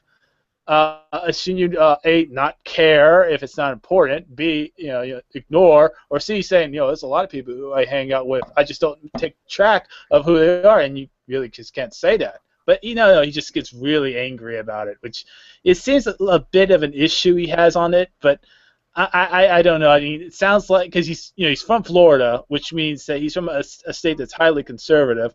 Okay, people who are agnostic from places that are deeply, well, I can't really say that out of full experience, because if you're from Texas, for instance, well, you're from Austin, it's completely different than from other places of Texas. But, well, I live in Texas myself. yeah, there's different, because see, Texas is more of a pink state than you know. It's what by that is that they have a significant. When it comes to voting, there is a slight majority of voters who go conservative for a presidential election, but of course that's changing because the demographics are changing. You're having more Hispanics, more Mexicanos, or Mexicanos. I think it's called. They're called in Spanish, Mexicanos, Mexicanos. Yeah, Mexicanos. I'm part Spanish, so. Yeah, I'm part Spanish myself. I'm a Mexican myself, you know, and a lot of people, you know, they don't.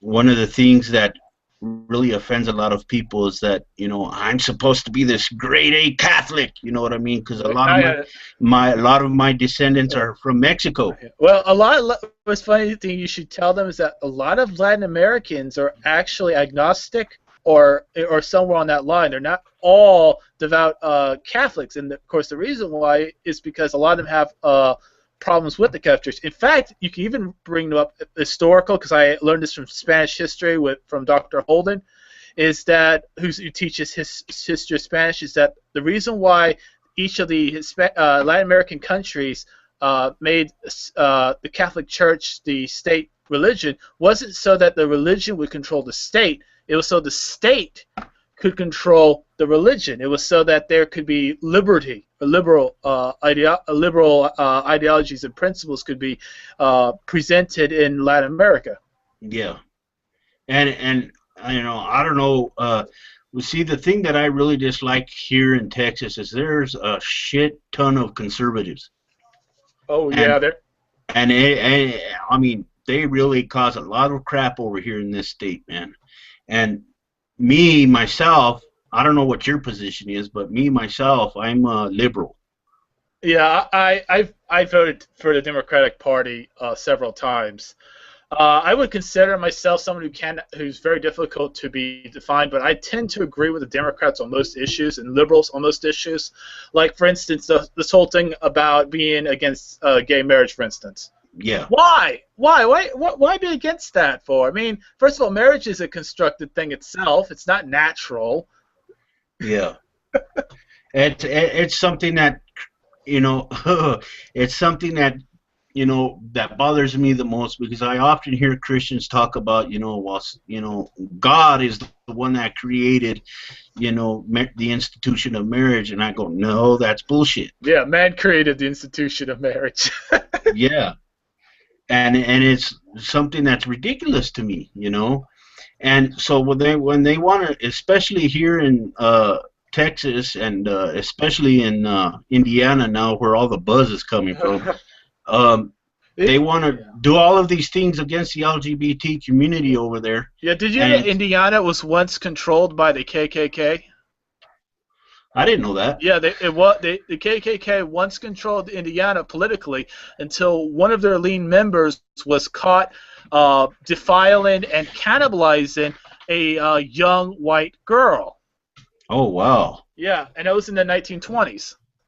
That would seem a little hypocritical to me if they're for the white race. Well, that's the thing.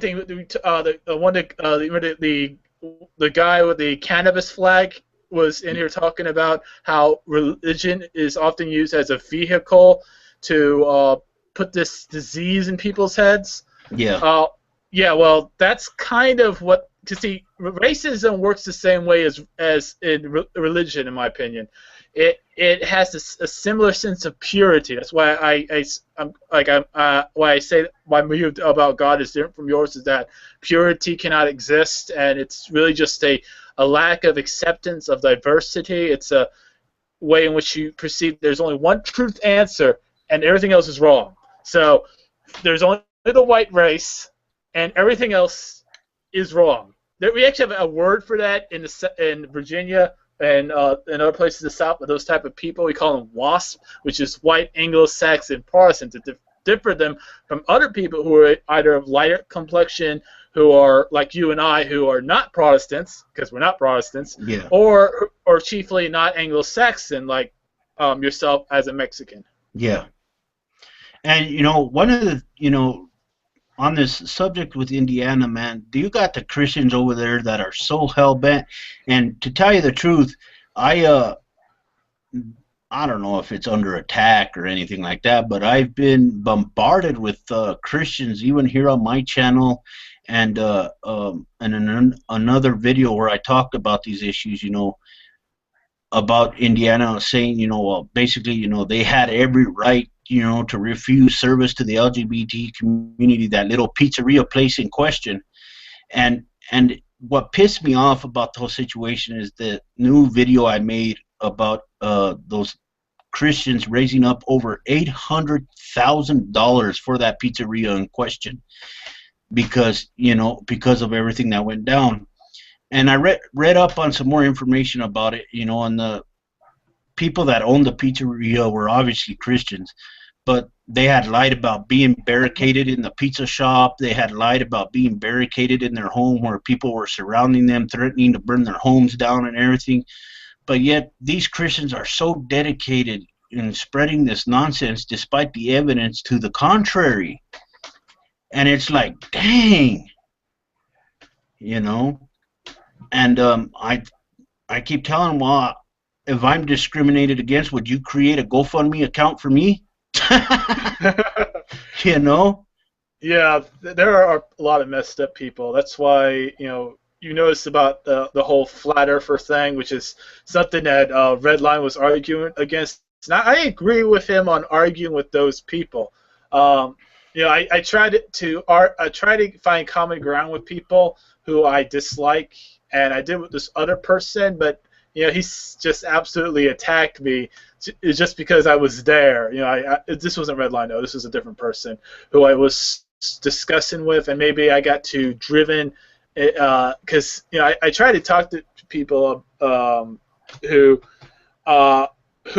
just seem to be so prone to agree with orthodox ideologies, because being a skeptic-minded person, I always question things, and I try to get them to question things as well. And of course, in the process, they antagonize me because I'm trying to get them to question themselves, which you think people who are not the Christian idiots out there, people who should have some more common sense than those dumbasses out there, should kind of show that, that at least some sense of openness on their own part, and they don't.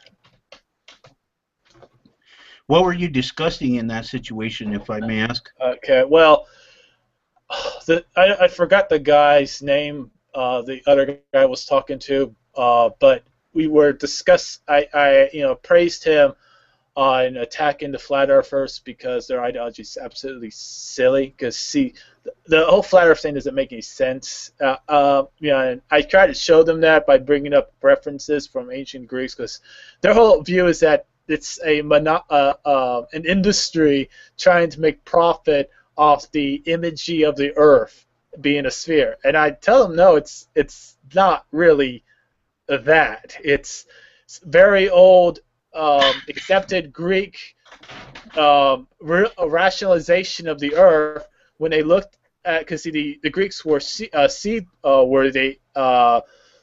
tradesmen, and they did a lot of observations of their environment, which of course they had to, because they had to get from, say, Athens to southern Italy, which they had colonies in. So they of course had a great depth of time being on the sea, and they realized, looking at the horizon, that the Earth was actually curved.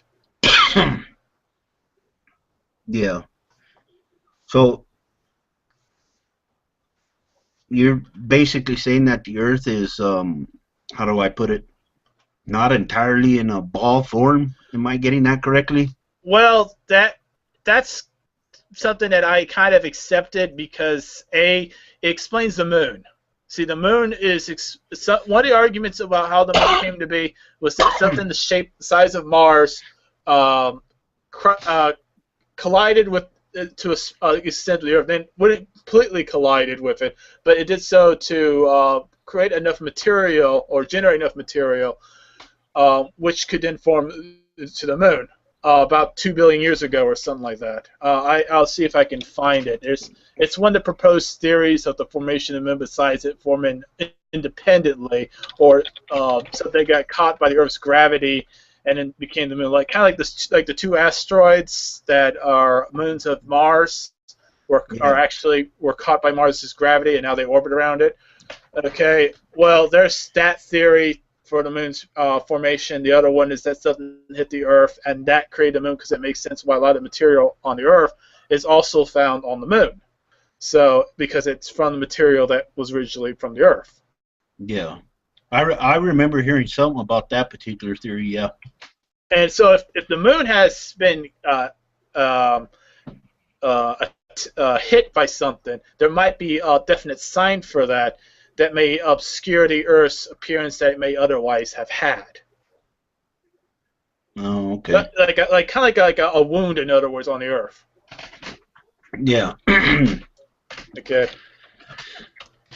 So let me see if I can find that image. I'm I'm curious as to what you think about those flat earthers. Oh, I think what they are is they're Christians or New Age religion people, and what they do is that they counter the view of the Earth having any sort of three-dimensional shape, because it would go with the against their view of the Earth being the center of the universe. Okay, because if they accept the Earth being round, then they would actually have to accept other things with science, such as such as going around the sun, and the sun going around the massive black hole in the center of the galaxy, Sagittarius A star or dash or whatever, and then that would have to they would have to accept that the universe is much larger than they otherwise would accept. I think these people are also creationists. I think that people who think the Earth is flat are also people who think that the Earth has only been around for a few thousand years. Yeah, 6,000 years old. Well, to be exact, it's anywhere from 6 to 10,000 years old, according to them. Yeah, depending on which creationist you ask. Yeah, especially the ones like, I don't know, man. You got Ken Ham, who thinks that we were there when the dinosaurs were around. It's ridiculous, man. These guys come up with some of the most ridiculous nonsense, and that there couldn't possibly be any fossils of dinosaurs on Earth because Satan put them there. Yeah, and it's funny though. They talked about Satan when they don't realize that Satan is a something from Zoroastrianism. It's the angry spirit from Zoroastrianism, and they called it. In fact, actually, truly, what Satan originally was one of the angels of the Judaic God who just tested people. It wasn't the devil, Lucifer, or something. That was something Christianity did when they took the angry spirit from Zoroastrianism, because Christianity, and I'm glad the other guys aren't there because they probably would argue against it, is a combination of different religions that were in the Roman Empire that it fused together into one, because the intention because they're in the 3rd century, the 2nd century, and so forth, the Roman Empire was going for a great level of instability. There was people who were using the Messianic image of Christ to rebel against the Roman Empire, to revolt actually against the empire. And of course, these people were then dragged out to these colosseums and ravaged by lions or whatever. But they did that with anyone who crossed the empire. There was in Corinth, they pillaged the city like they did the Carthage. It was it's just Roman. What's Romans is what Yeah. I don't know. These guys come up with some of the most ridiculous things, man, and it's stuff that I don't see how people can believe in it. You know what I mean? Well, the one part that I like that I find most funny is how they assume that extraterrestrials are demonic spirits. Yeah. I'm like, really? And they said, well, they're not really. They wouldn't be demon spirits if they accepted Christ. Yeah. Right. Well, the version of Satan that I've heard was in the beginning when God allegedly was creating all of the angels. I guess Satan was the highest angel, I guess, archangel, if you will. Yeah, Lucifer. And he was the moon, and this God was the sun. You know what I mean? Yeah. But evidently, Lucifer became jealous because God allegedly gave man free will, and he loved his creation more than he loved his angels, I guess. And Lucifer apparently led a revolt against God, and he was ended up casted out to a far more distant shore, Well, it's an interesting way they tried to make the Sumerian god Sin, who's the moon god, by the way. So that's what they mean by Lucifer. It was just funny though, because they called the star of Lucifer Venus. So that's strange. Venus, the moon. Yeah. I guess they can't make up their mind there. Well, the thing that makes me laugh a lot is the fact, where I get a lot of Christians on here telling me that, you know, this alleged God gave us free will. You know what I mean? And I just don't see how that's possible, because if this God actually existed and he knows everything that happened in the past, present, and future, how can we make a choice? Yeah, that's one of the problems with Calvinism, because Calvinism, it's largely built on predestination, which is the belief that God knows everything. So you're going to go to he determines you're going to go to heaven or not even before you're born. So it's like, wait, why do anything then? Because God's going to probably announce that I'm going to heaven even if I follow the devil. Yeah. And another thing, you know, is the fact that you get a lot of these Christians who are obviously, and they make it known to pretty much everybody that they come across, you know, as far as abortion is concerned, about how they're completely against it. They despise that act. They think that it's an abomination, so on and so forth. But yet they worship a homicidal, genocidal madman. Well, a imaginary genocidal madman. Yeah. Imagine. Yeah, because there's always, because you know, one of the arguments you see from other religions is how they refer to the Christian God as a false god, mostly because it's the whole Trinity aspect to it is just like, for example, Muslims will actually would argue this because there's only this oneness of God, and there isn't this Trinity that should exist in Christianity. Well, to me, I think, you know, now correct me if I'm wrong, but to me, I think Islam and Christianity are basically the same thing. Well, they largely are the same thing. Islam ultimately comes from a portion of Christianity, a part of Nestorian Christianity that migrated, because I don't know when Nestorians broke off from mainstream Christianity, but they were largely in the Middle East, and they certainly probably had migrated into Mecca, and it's possible that Muhammad was perhaps a Nestorian, because there's the line, one of the things they talk about, the 70 virgins, comes from a verse from Nestorian Christianity that talks about 70 dates, which is really small fruits, and it's supposed to be symbolic of something. But that shows you there's a connection between Islam and Nestorian Christianity. But there are chief differences. But this is really between the Trinity aspect in Christianity and the oneness aspect that you see in Islam. Now, it's not the only Christianity or the only religion or whatever that does that. There's the Egyptian Christianity, Coptic Christianity that is also based on this oneness aspect as well. Yeah, because I remember coming across a Christian here where I live in Texas, and we were talking at during our lunch hour, because we worked at the same place at the time, and I told him, isn't Islam and Christianity the same thing? And he got pissed.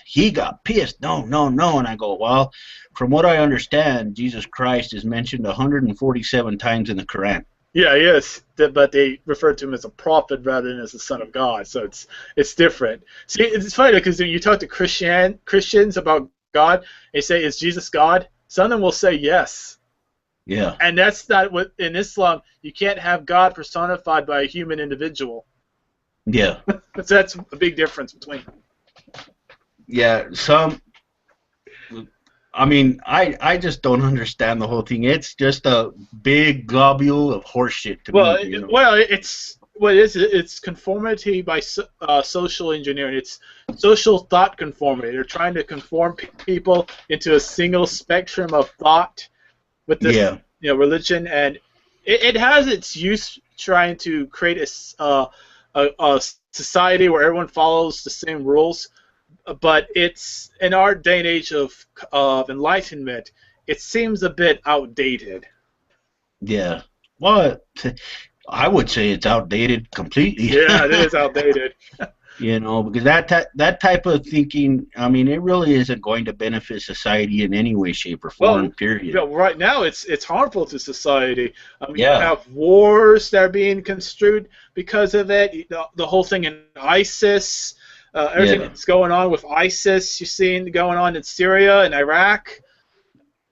Yeah, and lately I've been getting into a lot of discussions, and I've had a lot of people just like the other night, on one of them TYT videos from the Young Turks, I was arguing with about 4 or 5 individuals on there because there was something that I heard Sank talk about, and I disagreed with him on it, and I called him out on it in the comment section, and god dang, man, a lot of people are really passionate about the stuff they actually believe in. Yeah, that's one of the problems with passion. I mean, it has its good parts you talked about, how you want to be more like Redline because you can able to get your point across without being beaten down by the other person, which I agree should be more like as well. So I can agree with you that maybe I should be more like Redline as well. But the problem with passion is that sometimes it clouds your judgment and you can be irrational. I've heard that before, yeah.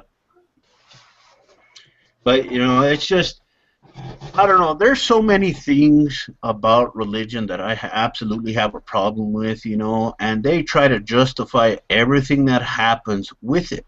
And it's something that I cannot fathom their thinking process. I really can't, you know. Well, I like I said, the way it works is that the way they view things is that there's a definite right answer and there's a definite, and everything else is wrong. I mean, you could say there's a definite wrong answer, but everything ends up becoming the wrong answer. Yeah, and nobody else could be possibly right but them. Yes, that's how they think. It's something that I've always had to laugh at. And, you know, the arguments that they come up with, you know, like that whole presuppositional argument, man, god dang. And then other things, you know. Yeah, well, take, for instance, it's like, you know, how you might look at something lights in the sky and say, well, that's like some sort of, you know, that's like somebody say it's a UFO, for instance. Oh, that might not be a UFO. That might be a satellite. That might be a shooting star. That might be anything, really. Yeah. But they'll say, no, that's a demonic presence, an evil from Mars. The Martians are coming. They're going to kill us like in the War of the Worlds. We got to start sneezing on them. Yeah, I even had people get pissed off at me before because they see something shooting across the sky, right, and they'll right away classify it as a shooting star. And I tell them, trust me, you do not want a star to shoot towards this planet. Yeah. What you're actually looking at is pieces of a meteorite. Yeah, you're looking at things that are most likely something that was shoot off from its original orbit from something else. Like, for example, when 2 asteroids collide, you can have a piece of that maybe redirecting itself, and then eventually it might head closer towards the sun. As it heads closer to the sun, its orbit might be aligned in such a way in which it passes the Earth's orbit, and eventually it might hit the Earth. Yeah. What's up, Gary? I was shocked to find you doing the hangout. Cool. Yeah. It was kind of an impromptu hangout because I wanted to discuss a couple of things. But yeah, you're more than welcome to hang out in here with us. Great. I've been watching your videos for quite some time. Well, thank you. I try to do my best, you know. Yeah, we were talking about the crazy way religious people think. That could be described as thinking. Well, I did a video which basically I said, not the forbidden fruit thing, that was overboard. Not all crazy people are religious. Not all religious people are crazy. But religion is one place in society where a crazy person can hide in plain sight until they go too far. Yeah, that's very true. Yeah. Yeah, I actually had brought up with a quiet atheist how in Indiana, for instance, the state was once ruled by the KKK until one person was cannibalizing on particular people, in which he got caught for, and that draws such negative attention that it's discredited the politics that were in play. That was almost overlooked, and then he goes on publicly saying that he controls politics in Indiana, and then all of a sudden the IRS says, "Oh wait, you hadn't paid taxes in how many years?" And then all of a sudden the other stuff comes up, and like, you went too far. Yeah.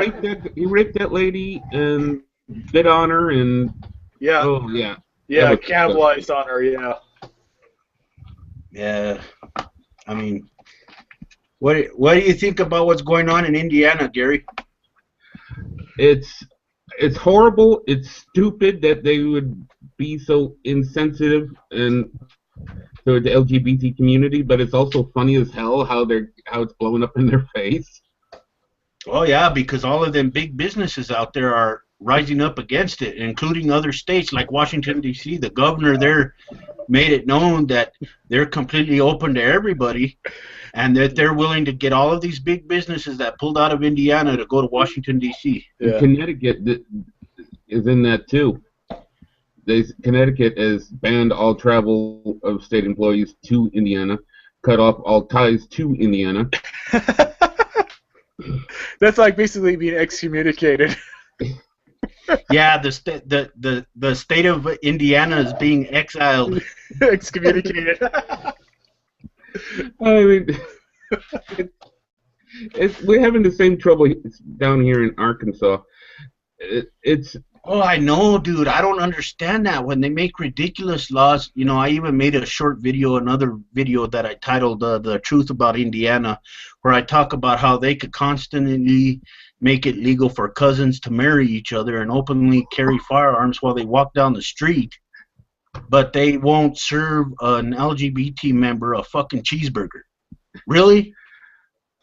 And if they, I think the next step, the LGBT is an easy target because their numbers aren't the mainstream. Yeah, they're not big in number. Their acceptance is wider than it used to be. But the next step is some dingbat state is going to try to declare homosexuality a mental disorder again. And then it'll come after atheists. I've already had Christians come up to me and say atheism was a mental disorder. And that lack of one. Yeah, I've had that too. I've actually have tried to talk to people on YouTube in the comment section, and you had this one person who says that Jesus will set you free constantly, and I told him, well, don't you know that Jesus was Jewish? He said, no, Jesus will set you free. You will be Christian.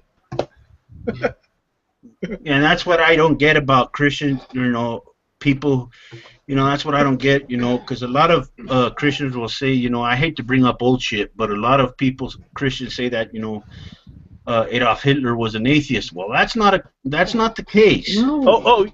Oh yeah, there's this one interesting story you might like to hear. This one guy who was running for governor, I forgot which state it was, he was continuously being battered by his opponent because he was Jewish, and so he committed suicide. Oh, damn. And the guy, and so then the Republican Party was originally going at this guy who made him commit suicide, and then they recanted, so they went away from that, and one of his close friends committed suicide because of that. Yeah, and it's something that I found to be funny because here you have, you know, I thought, you know, Adolf Hitler was extremely hypocritical on a lot of issues, and one of the things that he was hypocritical on that I think was the fact that, you know, he basically was under this delusion that God told him to kill all the Jews, I guess. Well, how are you going to do that? Well, how the hell are you going to do that when, you know, Jesus himself allegedly was a Jew? Yeah, that's true.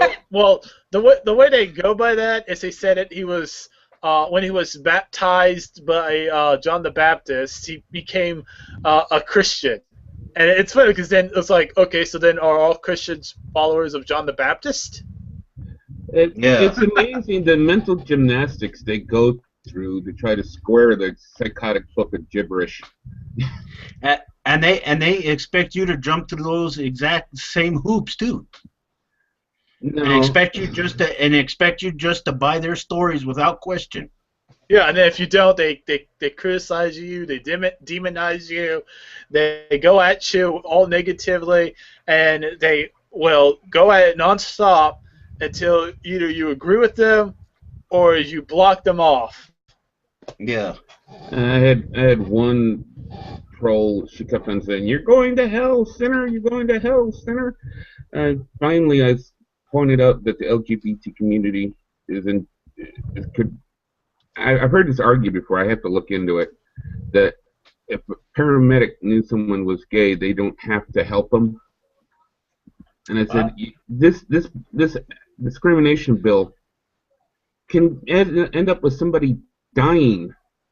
You really want to be on the side of that? And then her response was, "I'll save your soul. I'll lead you to Christ."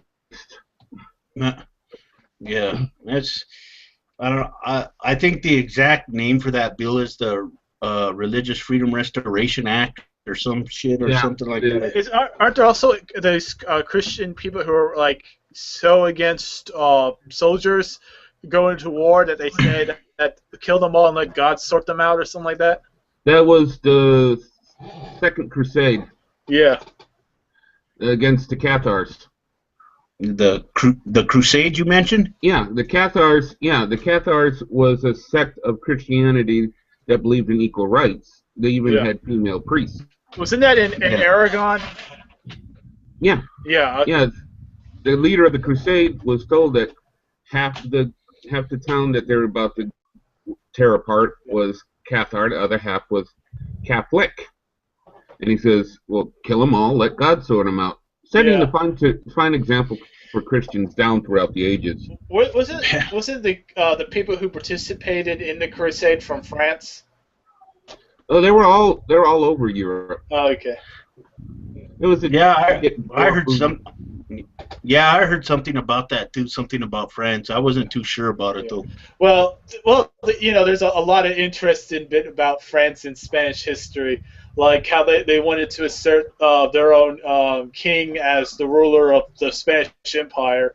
So that's how the Spanish Succession War happened between Austrian Habsburgs and the Bourbon French, and of course the French ended up winning and having a Bourbon as king of Spain, and of course the Bourbon policies didn't work so well in Latin America, which is the reason why the Latin American states seceded from Spain. Charles VI. Yeah, well, that's because before the Bourbons were in power and they changed policies, the Habsburgs treated each territory as a kingdom. So you had the Empire of Mexico, you had the kingdom of the Plata, the kingdom of New Granada. They treated them as equals, at least in terms of being part of the crown of Spain. There's an old story about Charles VI trying to kick the Jews out of Spain. The bishop of Barcelona was the only one that had any sense in this matter. He knew you kick the Jews out of Spain, there's almost nobody who can read now. There's no medicine. There's no law. Yeah, that's what the Turks said. When the Jews were kicked out, the Turkish Sultan said, "Oh man, you guys just did the most dumbest thing possible. Because guess what? I'm gonna pick up those Jews." It gets funnier. It gets funnier. So the bishop goes down to the port, screams, "Omni, somebody said, Aeon si domine," and the Jews went, "What? Get off the boat! You're all Catholic now." Well, you know what's really funny to me, speaking of history, is you get a lot of Christians who love to throw dirt in your face by telling you all of these, talking to you about all of these people like Pol Pot and Stalin and stuff like that, how they were doing these things because they were atheists. So one day I really pissed a Christian off, and I told him, well, since you want to bring up historical figures, what about Vlad the Impaler? He was a Christian. What about Ivan the Terrible? He was a Christian. So it's also a point to point out is that someone doesn't necessarily have to be, if someone's stated to be non-religious, they don't necessarily mean they actually are non-religious. They might celebrate themselves as God. Like Stalin probably celebrated himself as such a figure. Stalin used religion. Yeah. It had agents all throughout the Eastern Orthodox Church Well, in Russia. Well, from what I understand about Ivan the Terrible is apparently he was the Russia's first czar. Yeah. And he believed that he communicated directly with God. You know, God told him to kill his son, which he did. He killed his son, and he believed that he was the right hand of God, the Archangel Gabriel. Yeah, they almost all of the monarchs in Europe thought themselves like this. They all thought themselves as ordained by God. Even Divine right of kings. Yeah, like Charles the First, for instance, before he was beheaded by by his own people, his own kinsmen. He thought he was ordained as king by God, and he didn't have to coerce with Parliament, and of course that got him killed. Yeah. Philip of France, I forget which Philip it was, but actually thought he was made out of glass. Oh shit. Oh yeah, isn't that the one? What happens when you marry your sister? Well, isn't he during the 100 Years' War? No, St. Crispin Day. Henry V. Okay. Because there's this video involving the history of English monarchs, and one of them was during the 100 Years' War. One of the French king was so incompetent because he thought he was made of glass, and I'm not sure he was the one during Joan of Arc or before. It probably was one before, and they talked about how his I think I have to load it because I'm getting a little lost, but I have it saved. It's the history of British monarchs. Wasn't Joan of Arc killed by the very people she was defending? No, she was abandoned by the very people she was defending. Yeah. She was allowed to be turned over to the English. Oh, okay. She won Orleans as a capital for the Dingbat king, and then he was just happy. Hey, I got a capital now. I could be a king. I could really stand up as a king. Like, he was kind of highlighted by that, and then he kind of used Joan of Arc so that he could morale his troops in the battle because she was the one actually leading his country. And getting back to Hitler. Getting back to Hitler. One thing the Christians don't like to talk about. Well, a lot of Hitler's early success was brought on by the fact that they thought he was going to be the tool to use against communism. So a lot of governments. Yeah, especially the British government. Bent over backwards.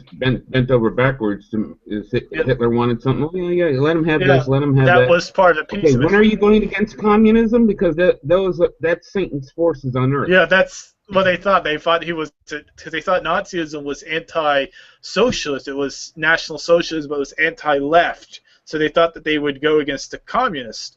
But they failed to realize is that what Adolf Hitler really wanted was France. And everything. Literally. But he was going to get France, and he did. He's going to destroy. He was against religion, but he was more for himself. Atheism just wants religion to back the fuck off.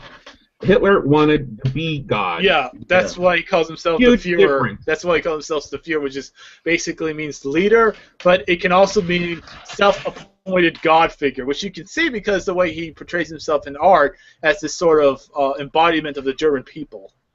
Yeah. Exactly. And whenever you mention Hitler being a Christian, they love to throw that no true Scotsman fallacy around like no tomorrow. God is with us was on the belt buckle of the SS. Yep. Gott mir Unst is what it was in German. Gott mir Unst. I think I pronounced it correctly. Oh, you're doing better than me. That's for certain. Yeah. What's up, Redline? Are you there? I think you're muted.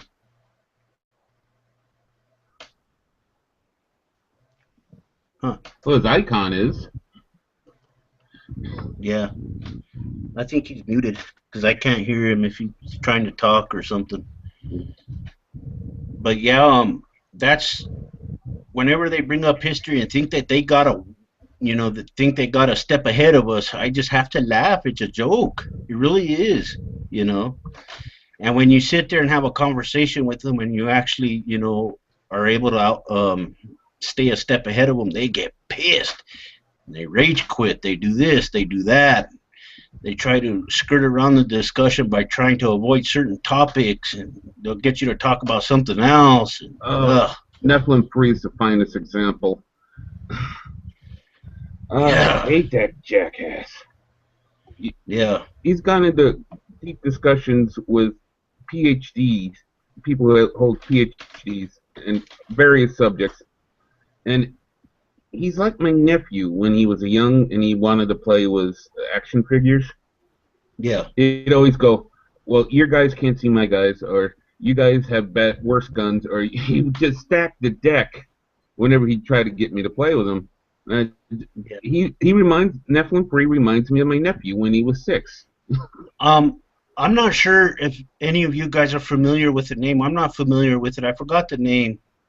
But there's these people today, I guess. I forgot what the name is again, but they apparently adhere to the ancient Greek gods still to this day. I forgot the name of it. It was a very particular name that I heard while an individual came to the comment section of one of my videos a while back. This was a while back. And I checked out his YouTube channel, and on his cover photo, he had like a shrine built to the Greek gods and stuff. And he was, still believed in Zeus, Aphrodite. Yeah, there's actually a type of group of those that do exist. I'm going to see if I can find the name of the religion they call themselves by. Yeah, because I forgot the name. I forgot what it was. Sometimes people are so desperate to get away from Christianity, they latch on to anything that seems even remotely plausible. Redline, are you there? I see your avatar, but I don't know, maybe you got yourself muted or something, because I still can't hear you. It looks like it's muted. Yeah. Wow, I don't know what happened. But yeah, they still adhere to those beliefs, and he thought, that he was going to come on my channel and bully me and think that I knew nothing about the Greek mythologies. And there it goes. He was surprised. What's up? Now I can hear you. This Wi-Fi sucks. Oh, you're not at home? No, I'm at work on shitty Wi-Fi. Oh shit! You working the late shift tonight? Yeah, I always work late, which is why I always reply to comments at 4 o'clock in the morning. Anyway, I just want to know what it is. Is it a lack of reading skills or a lack of comprehension skills? Because I don't think I was being at all vague when stating my position. Well, what? I myself, to be honest with you, Redline, I don't know how to view the comment section from where I'm sitting, so I'm not sure. No. It was before the comment section, because it was actually in regards to a comment that I made on a video called "Oh, the Poor Babies" on Skylar Fiction's channel. Yeah. And basically, it was just me posing a hypothetical that if we were to accept the premise that God exists, that he's a pretty sick bastard. Yeah. What's the term? Well, I agree with you wholeheartedly on that particular issue, and to be honest with you, Redline, I don't think he'd be worth worshiping anyway if he was, Yeah, exactly. But, my position being that, I'm a weak atheist, and I was watching your video, and my position is the exact same as yours. So you were definitely listening. Yeah, and I kind of figured as much. I kind of figured, but and the subject that you were talking about earlier in that discussion that you were having with the other individual, I didn't want to comment on that because I didn't know that much about the subject that you guys were talking about, but there was something that he did say that I felt that I could comment on, in which it was my position and yours and how they are basically the same, Yeah, exactly. I mean, it doesn't make me any less of an atheist, nor does it make me. What's the term? Have my cake and eat it too. What's that? Yeah, that's what. Yeah, I'm not having my cake and eating it too. I'm just having an intellectually honest position. Yeah. Exactly. If God is watching the horror that goes on in this world, I often think He's doing it with only one free hand. Yeah, exactly. Now, when it comes to the discussion, we'll continue that combo on my channel at 5 p.m. because I won't work tomorrow night. But in the meantime, yeah, I thought it was very clear with my position, which is why I'm wondering why the guy currently in the hangout, Mr. Zahn over here, basically went on a 2-comment diatribe, of 30+ lines on a, saying I had a position that I didn't really hold. Wouldn't it be better to, confirm things before opening your mouth and confirming that you don't know what you're talking about? Would it be better if you didn't talk over people all the time? Basically, it would be better if we actually did a little research, because I was not vague at all in me defining myself. There's plenty of YouTube videos, or hangouts, I should say, where I constantly repeat what my position actually is. Mm-hmm. You assumed too much, and I think you kind of jumped the gun there. Mm-hmm. Well, it's clearly that you're going to point the finger at me, since you clearly are antagonistic. Who else do we point the finger at? Let's hypothetically say I'm the biggest asshole on the planet. Well, I still typed the comment clearly, which basically, Quiet Atheist over here knew about it, and if he can understand it, we never really had any long conversations. The only time that we ever spoke was through comments, and he could comprehend it quite well. My question is, why couldn't you for some reason? Well, I think he doesn't want to get on your negative side, and he does look up to you because you do ultimately get to talking to someone, getting what you want across, and he looks up to that. I look up to that, but I don't like the way you antagonize people. I mean, I don't feel well right now because of the fact you went too far with me. I really don't feel well right now. I didn't go too far with you. Well, I don't feel well right now, sir. Yeah, I didn't go too far with anybody or anything. I mean, the fact is that there was accusations being thrown around, and I have a habit of calling out bullshit. That's just what I do. Ask Quiet Atheist. He has seen me through it all with idiots like G-Man and Ronnie and Pillbox and all these other retards out there. Other guys like Lord Stephen Christ used to think the earth is hollow and inverted. I call bullshit on pretty much everyone when bullshit needs to be called out, and I'm sorry, what you were saying in that hangout was bullshit, so I just called it out. You still there, Redline? Oh, I don't know. Yeah, this Wi-Fi sucks. Oh, yeah. Yeah. Basically, what I'm saying is that I'm going to have another hangout at 5 o'clock, and I invite you to go ahead and see if you can back up what I have dubbed the retarded potato Earth theory, and basically go on that. Well, I'm out of my depth here. I don't know what you guys are arguing about. Were you talking to me, Redline, or that other guy? No. He was talking to me. Zahn. I'm in. Okay. Let me know if you can hear this much, because this Wi-Fi does in fact suck. I'm inviting Zahn to come onto my channel at 5 p.m. Eastern I just don't like him to discuss his retarded potato Earth theory. And he's acting like, well, I didn't do anything. And basically well, back it up. Is starting to act up, and I'll give him all the time in the world to explain his case. It feels really painful to talk to you. I can't. Did you hear everything I just said? Your point of view. I'm sorry, I just can't. I think, Redline, he said that he wasn't going to. He wasn't going to? Yeah, that's what he just said. All right, well that's on him. But yeah, that's. Go ahead. Yeah, but anyway, I got to get back to work. Some of us have got to make money. So good on you, Quiet Atheist. You knew my position very well. All right. Thank you. Well, we'll talk to you later. If you ever want to have a hangout again, let me know. Oh, definitely. Come to my hangout tomorrow at 5, and we'll have a convo. All right, that'll work. Which channel are you gonna be on? This one or another one? The other one. Red's Rhetoric. All right, I'm subscribed to that one too. I'll keep an eye out open for that one. Sounds good. All right. Look that up. What I like about what just happened is as awkward as it was. At least we're addressing an issue instead of in Christianity where something weird happens and everyone wants to ignore it like an 800-pound gorilla in the room. They always do that with Christianity. Like, you talk about how all these things in the Bible talk about how you're supposed to like kill and maim and harm people, and they say, oh no, well, that's only because you interpret it wrong. Like, how do they interpret it wrong? It explicitly tells you to go kill anyone who's gay in the Bible. It tells you that Old Testament. Well, when does God's word stop being valid? At their convenience. Yes.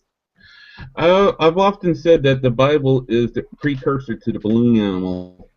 You twist, you pull, you manipulate it enough, you have Catholicism.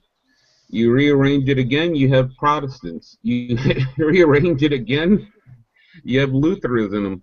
You pass it through a digestive tract of a goat, you have Christian identity. Oh, if you make it actually usable, you get toilet paper. Oh man, it's just ridiculous, man. I mean, Each culture wants to take what's a successful model and minister a couple of changes and then pass it off as truth. Yeah. That's all it is. Yeah, they all like to do that. It's efficient if you think about it. If you want to control people, then you do it through religion. That's how you have these like state state religions and so forth. So you have the person who's the head of state controlling what you believe. Yeah. I don't know, man. And well, one of the things I wanted to talk about for a little bit longer before I go, because I do got to go pick up the wife from work, but the thing I wanted to talk about was from a video I saw from the Young Turks about, where I basically called Sank out on what his approach was, And I think, in a lot of ways, when it comes to Christianity, he will rake them over the coals. He will smash them to the ground, and with passion, I mean with dedication. But when it comes to Islam, his situation changes, his position changes, and he defends it with as much passion as he does criticizing Christianity. And it's something, that I've been fighting with people on, and I saw it, and I said, wait a minute, this don't seem right. Because every time he talks about Sam Harris and Ayan Hirsch Ali, she's a gem. It's like, damn, and as people, they get really crazy on that fucking shit, man. People, you just want to suck Sam Harris's dick and this and that, and I'm like, oh, come on now, It is a mental tightrope he's walking on that subject. He will occasionally say something bad about Islam, but he spends more time. It just gets to the point of utter absurdity. But with Christianity, I think people. There have been a few people who have come to my channel saying that I lightly approach certain religions versus other religions, and I treat them all equal. The reason why I don't, talk about Islam that much on my channel is because, technically, I don't, I just don't desire to. And it's not that I'm afraid of it. It's not that I'm afraid of people coming and trying to murder me or shit like that. It's simply how often do you interact with Muslims over Christians? Yeah. If you want, one thing I found is bare naked Islam. Hoy, after seeing that's actually a web page. Bare Naked Islam it's everything that's Islam does completely uncensored. It is the most horrifying shit that's ever done in the name of religion. This is why I will never stop. Stop talking about religion, because this is what happens when religion is left allowed unchecked. Yeah, well that's the problem. There's kids holding severed heads. Well, that's true. That's true. So it's like what the Mongols did, holding severed heads, because the Mongols did it. They actually created these large like structures just made out of human body parts and are supposed to intimidate other people. So you're saying basically that the Muslims are copying the Mongols. It's disgusting. Well, this little kid proudly standing there for his daddy was a human severed head. Couldn't have been more than 10. Well, as far as barbarism is concerned, and as far as the sheer brutality of religion is concerned, Gary, where I'm going to differ with you on a certain situation as the brutality aspect of it, I think that as far as brutality is concerned, Christianity takes the cake. I mean, if you look back into the Old Testament, I mean, damn. Well, you know what I mean? Well, it definitely takes the cake with the Crusades and with the Inquisition that occurred. Although the professor who I took Spanish history from talked about how the Inquisition was actually portrayed worse than it actually was, but I don't really know. I mean, you're talking about Christians who talk about stoning people to death, but... So how many horrifying deaths does it take to be bad? I think one is enough.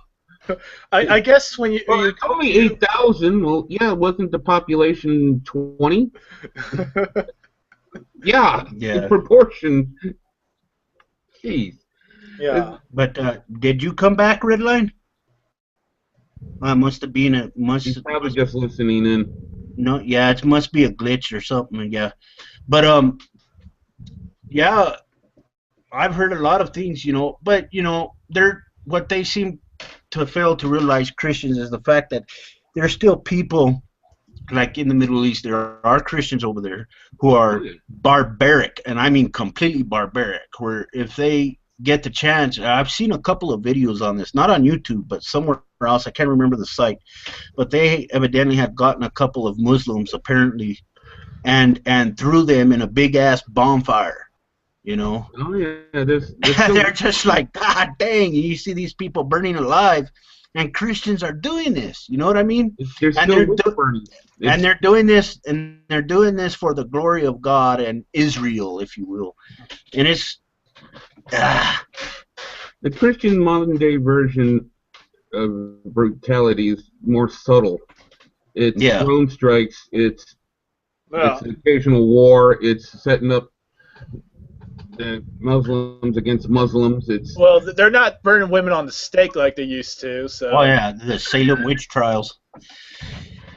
Yeah, I remember the whole story about the Salem witch trials, where they accused a woman of being a witch and tie her up to a pole and burn her ass to death. Yeah, there was. Isn't that funny commercial they have for from the car commercial? That lady on there, she's now like.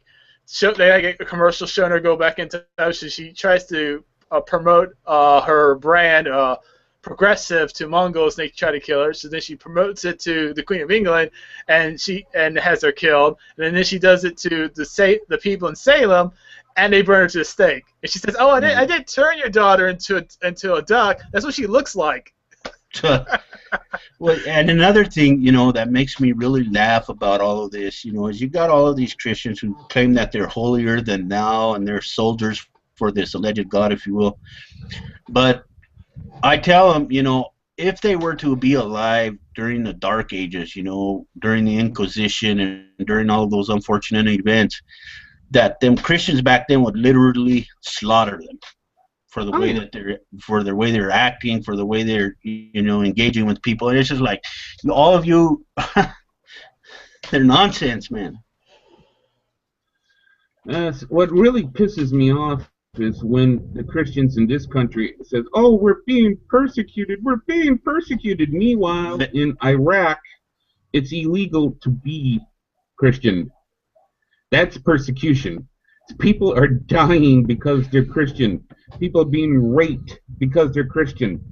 Well, atheists are being killed. Atheists are being killed over there too. I seen a video the other day about two atheist bloggers over there in the Middle East somewhere. Yeah. They even showed pictures of one of the victims, and it was, I mean, his whole face was sawed off, man. Yeah, I turned it in the video I did about this. I turned to the camera and I said, on behalf of the little Christian girl who's getting ass raped right now, I'm sure she feels your pain. But you're right. I'm amazed that there's atheism it's growing in Islam. You think that the religion that should be bulletproof because they have no problem with using bullets is seeing atheism? Oh, that gives me hope. Well, actually, I'm happy because here in this country, in the United States, the numbers for Christianity are dwindling. They're going down rapidly at an accelerated rate, I might add. And exactly. Last time I checked, it was at 72%. Now, whether some of those individuals left, I think not entirely all of them are atheists. I think some of them didn't want to be associated with Christianity. They still hold a belief in God. Well, there's also the state religion too, what they call the civic religion. And when they did the demographics of Albania, because Albania is very interesting because they say that 70% of the population is Muslim, but actually it's about 18% is Muslim, or Sunni Muslim, and so the actual most of the people who when you talk to them say they follow the Albanian religion, which means they follow the state religion for Albania. Atheism started with the first moral compromise done in the name of religion. It is part of evolution.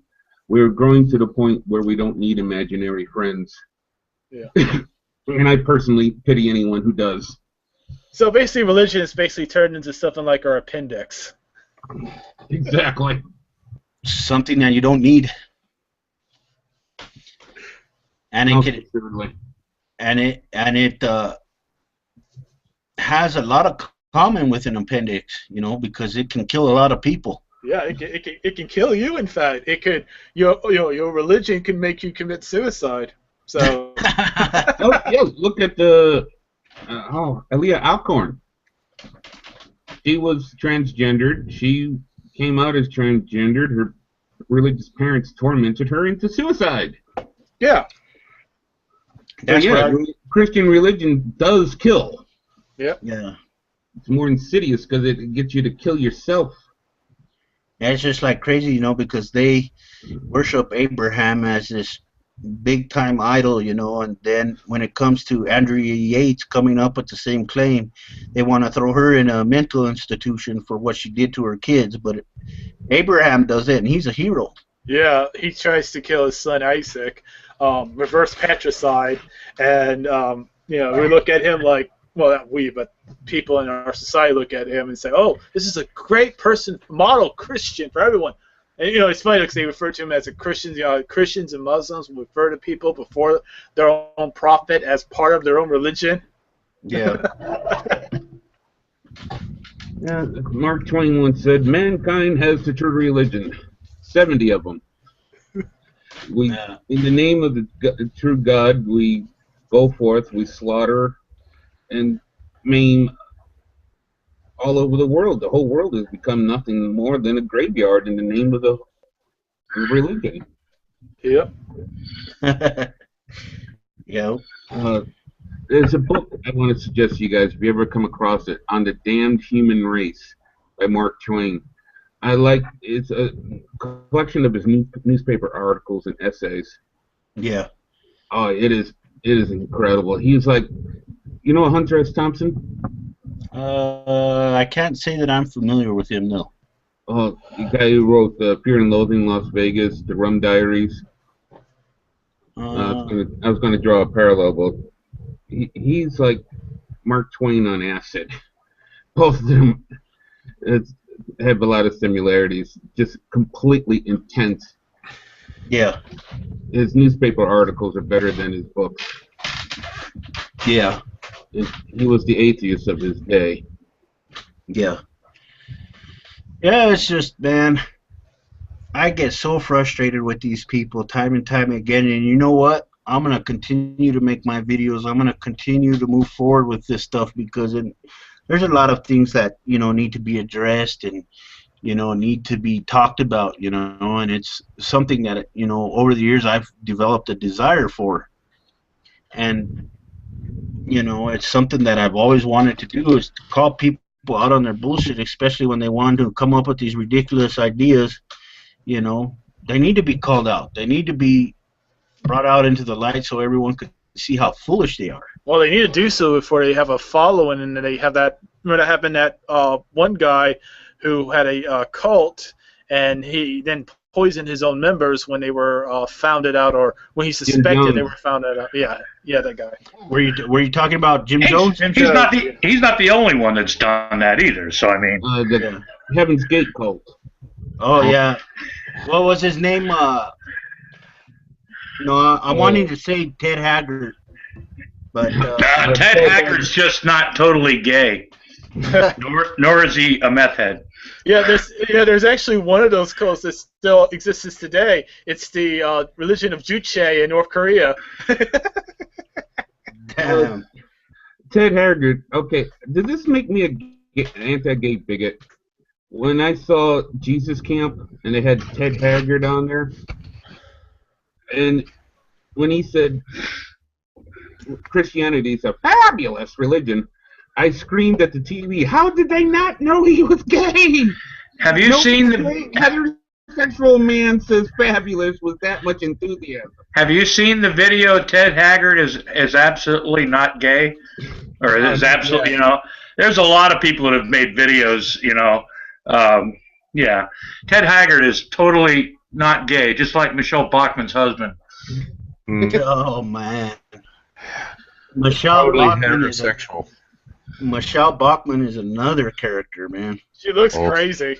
She is crazy. God, she looks like it. along with crazy. Along with Sarah Palin. God dang. Oh, she's a drunkard. But I jumped in here. I wanted to mention something on discussions and how religion kills, and what I'm sorry, I don't. Oh, I can hover to get names. Gary mentioned about it. It's more insidious. It wants to make you kill yourself. Personal story. Father's Gay came out in '77. I was 10 years old, and Sins of the Father. PTSD, no war zone, and I've had at least 5 flashbacks where I was within an inch of my life being choked to death or other things, and not just from peers, right? Mm-hmm. Like I've been attempted to be run over by a truck. That takes an adult. Yep. Wow. Yeah, all because my father was gay. And you can't tell me that it wasn't religiously motivated, because who else hates the gays? Look at the Ray brothers in 1988, I think. They contracted AIDS through a blood transfusion because the protocols for screening wasn't in place. Yeah. The good Christians of southern Florida, when they found out that they had AIDS, kicked them out of school, yep, shot up their house, firebombed their house, and then ran them out of the county. And when interviewed, they all screamed in unison, "It's God's punishment against them queers." Just like Hurricane Katrina. Brother was 12 years old. Yeah. There is a the guidance counselor at my school that they forced me to go see a gay man, and I'm having trouble with the problems of gay men. It didn't work, in other words. But he came down with, he contracted HIV and had to leave. Yeah, one of the dumbest things I ever heard anyone say. I was primary caregiver once for a patient. When I mentioned that he had AIDS, they said, "You got AIDS? What? No, I don't have AIDS. I'm not having sex with him." He goes, "Well, you're in the same room." I'm like, Yeah. "What?" Yeah. Well, I'll tell you one thing. Even with all my trouble being the root with the LGBT, one thing that I have always held true to my character is that I was the only one really that didn't have an issue with my father being gay. Actually, when I was told, I remember going, "Oh, that explains it." And also, that same person that I said who contracted HIV, I shook his hand because he was a person. Exactly. And that probably happened very rarely for him. We can do better, no matter what adversary that we come across. We can do better. Oh, Well, absolutely. to distinguish ourselves as a true human being, we can't kick. A good sign of that is you don't kick somebody while they're down. Well, Yeah, that's a good. the biggest. It is, Zahn. It's a very good statement, but it's also stop it when you see it, and that's a big problem in culture right now. Well, that's where you get what I call the religitard loophole in the law. You know, as long as they're firmly they're firmly convicted of this, or not convicted, but deep, passionate religious belief that somehow God hates homos or God hates, this is how they, it's we don't hate him because he's gay. Love the sinner, hate the sin. Whatever. Yeah, but that's where a lot of that comes in, though. Oh, of course. And unfortunately, it's culturally infused in a lot of ways because people expect the behavior because of the heightened religiosity of groupthink, basically. Yeah. Mm-hmm. What's it? I remember even my own mom when she got caught up in what everyone else thought about at church. I don't like religion. I've never liked religion because I've read history books. But I saw her going to church as at least some kind of an emotional outlet for her. And she said she can't go to church because she didn't have the right kind of clothing available. I said, "You're not going there because you got clothing. You're going there for God, aren't you? Yep. Or is everyone else's opinion more important than your belief in God?" Right back to ego infestation. Yeah, this is like you go there for God, but you stay around because of what everyone else thinks. Yep. No, thank you. No. After reading about the Holy Inquisition, I went, no, I don't blame people now alive nowadays who's religious for the Inquisition. I just don't like the fact that that's what their religion is based on. Yeah. They never won the moral argument. They simply killed everyone who disagreed. Well, after the high body count, they go, "We're a religion of peace." Yeah. Once they have everyone of their religion, like 99% Sunni or 100% Catholic. Yeah, after everyone else who objected is dead, now you're a religion of peace. Yeah, now we're in a peaceful society. You want to sweep the bodies under the carpet. And if you need a book to tell you not to be a cunt, Yes, most assuredly. Yeah. If you need a book of 2,000-year-old incoherent ramblings to tell you that you're a good person, you're in trouble there. What's it? Newest? I don't know how new this guy is, but Johnny Kays. Oh, he used to be Muslim, then he went to Christianity, and that Johnny KZ, KJZ, there's something that crazy. Oh, undeniably crazy. Oh, I don't know. There's some talk about him being a Poe. Yeah. Is it Poe? Yeah, there's some talk about it, if I remember. Everything he says, I think, is just projection of what he would like to do. Well, that's belief. Yep. That's what he wants to do and just impose it on us.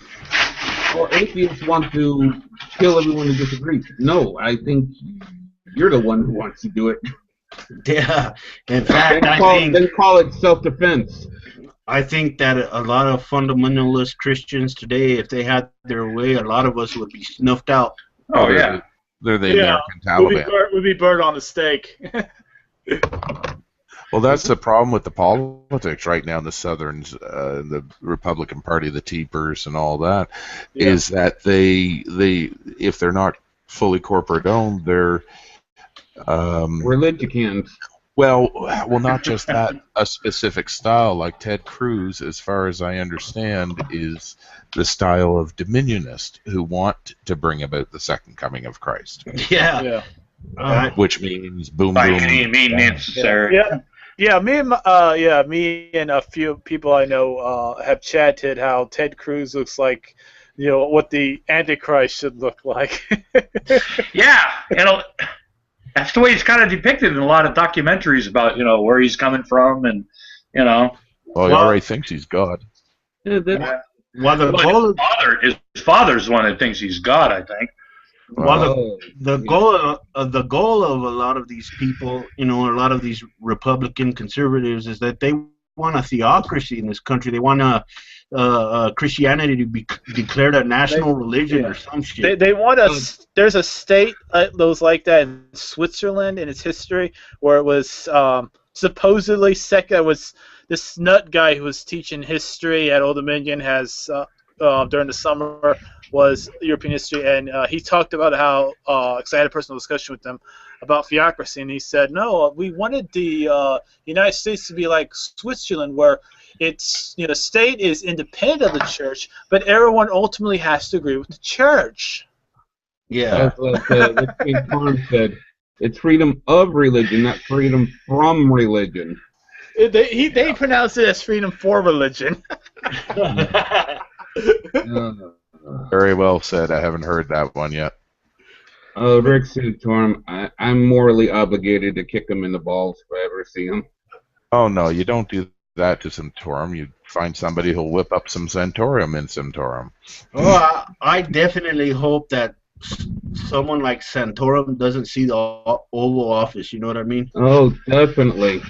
He actually said, why would anyone want to get rid of the baby if she was raped? That's God's gift. Yeah, it was God's gift for that woman to get raped in the first place, according to him. Yeah, now it's God's gift for that child to now have an ill-equipped, prepared woman for his mom, who's probably going to be on drugs and might abandon him or treat him poorly or abuse him because she didn't want to have him in the first place. Well, not just that. Is it truly a gift if the rapist has to pay the father a certain amount of money? 50 shekels. Oh, yeah. Are you forgetting that Rick Santorum actually spent the night and laid down and cuddled with a dead fetus that would have been his child, and so that's as wacky as fucking Rick Santorum is willing to go. So has he gone by the obituary of fetuses and given them names and decided to adopt them so that they're, even though they're dead, they have the last name of Santorum? I never heard that one. Who do you guys actually hope wins the presidency in 2016? Warren. She's not going to run. I know. I wish Warren would win. I mean, she's a very sound-minded person as far as I have seen from her. But, it's probably going to be somewhere between, well, I hope it's a Democratic candidate that wins, hopefully. But if it's... I hope. I hope the Republicans have disfranchised themselves to such an extent that the only person who could win is a Democrat. I don't know. Well, actually, I don't know what you guys feel about it, but actually, I'm pulling for Hillary. Oh, damn, certainly. Yeah. I'm cringing at the fact that the Republicans are going to just polish up all their stupid fucking arguments. about the Clintons. Yeah. That Bill is a coke dealer. Bill is a rapist. Bill is a murderer. Hillary runs a whorehouse inside the Beltway. I heard that when I lived inside the Beltway. Well, look at the way they got onto Hillary for using her private email, for crying out loud. What really drove me crazy during the Whitewater investigation, we could have gotten her on Cattlegate, we could have gotten her on Travelgate, but Yeah, what? You got Bill Clinton on a blowjob. Yeah. which every one of them already have. A blowjob. We couldn't get Bill on the blowjob, so we're going to get Hillary with Benghazi. Yeah, the Benghazi gate. It's funny though, because they you think they'd stop this after they get their own people caught doing stupid stuff, like that one guy from Alaska who was caught having sex in a bathroom, public bathroom or something like that. Tap, shuffle. But you know what? You know what? The most important lesson was learned out of the Bill Clinton scandal. What's that? Always use Javax wet wipes. Bump. Need a drum riff for that. I did not have sexual relations with that woman. You got a blowjob. I just got satisfied by her instead. I got instructed in the ways of multiple languages. She was $40 million wasted on a blowjob. Yep. Yeah, That's it. Yeah, $40 million wasted on investigation, and this absurd notion that they could have done something with other things, but they wanted to really zero in on the fucking blowjob. Well, they always said a waste of money going on. There's, like, for instance, I've noticed how they like to use the House members are using using the money from the taxpayers to pay for their own little trips to each other's states and do all this other stuff that they really shouldn't be doing. They should be going to their own state, but they're going to each other's states trying to help campaign for. It's just such a nonsense going on. Yep. That's politics for you. Yep. Politics. America's diarrhea. Well, you have to remember one thing. Religion is the original politics. Yeah. Their currency isn't the coin.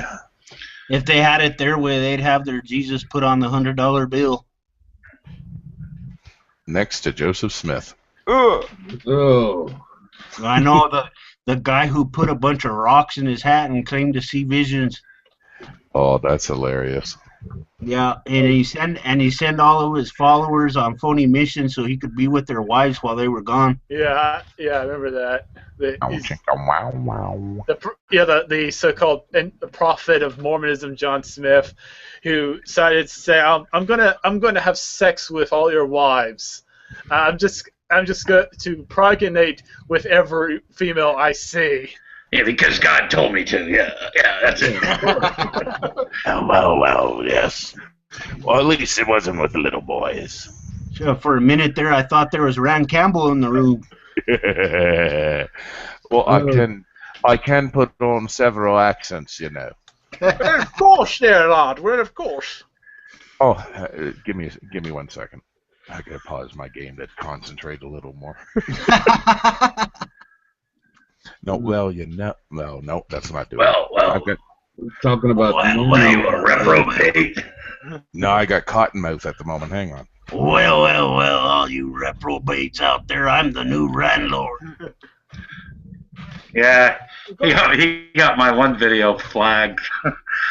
He did? He made a lot of, it was back when the Rand scam versus Rand Campbell thing. I made a couple, I don't know, I just did some editing, and Rand Campbell and Rand Scam had just met, and they're going back and forth, and I was making fun of how Rand Campbell likes to make sexual innuendos and assumptions about people's sexuality and everything, and I did one of those videos I did with like little movie clips and stuff, and added some stuff, and made some assumptions of my own in the little annotation box, and I think it was Bruce Shepard that actually flagged it because he was the only one that actually commented back to me in a personal comment, said that he was going to have everybody like me run out of the internet and stuff. So I did a video where I basically laughed my ass off about that whole landlord thing.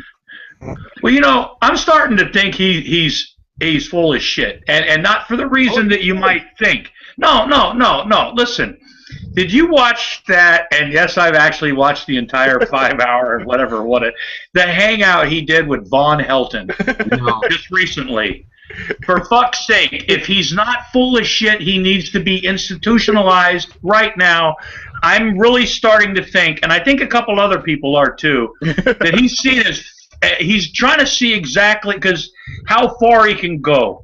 You know, and how far he can say things until everybody on the internet says, "Okay, we get it. It's a fucking joke." You know, he is. He's admitted it to me. Oh yeah, he's admitted it to a few. I gave him a link to my video where I laughed my ass off about his antics, and he subscribed to me. He's so full of shit. Yeah, he subscribed to me after seeing my video. He's in it for the Schadenfreude. Exactly. But yeah, he was on that Von Helton hangout. You know, he looked at he told Von Helton, he goes, "Yeah, I just come to President Obama says you're doing a good job. Told me personally, right?" And Von Helton like ate it up, and people in that hangout were buying it.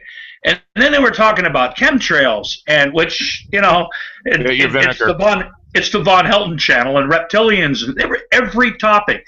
Rand was taking that and taking it to a level that I really don't think Von Helton could even go. Yeah, you know someone's fucked up when you're talking about reptilians.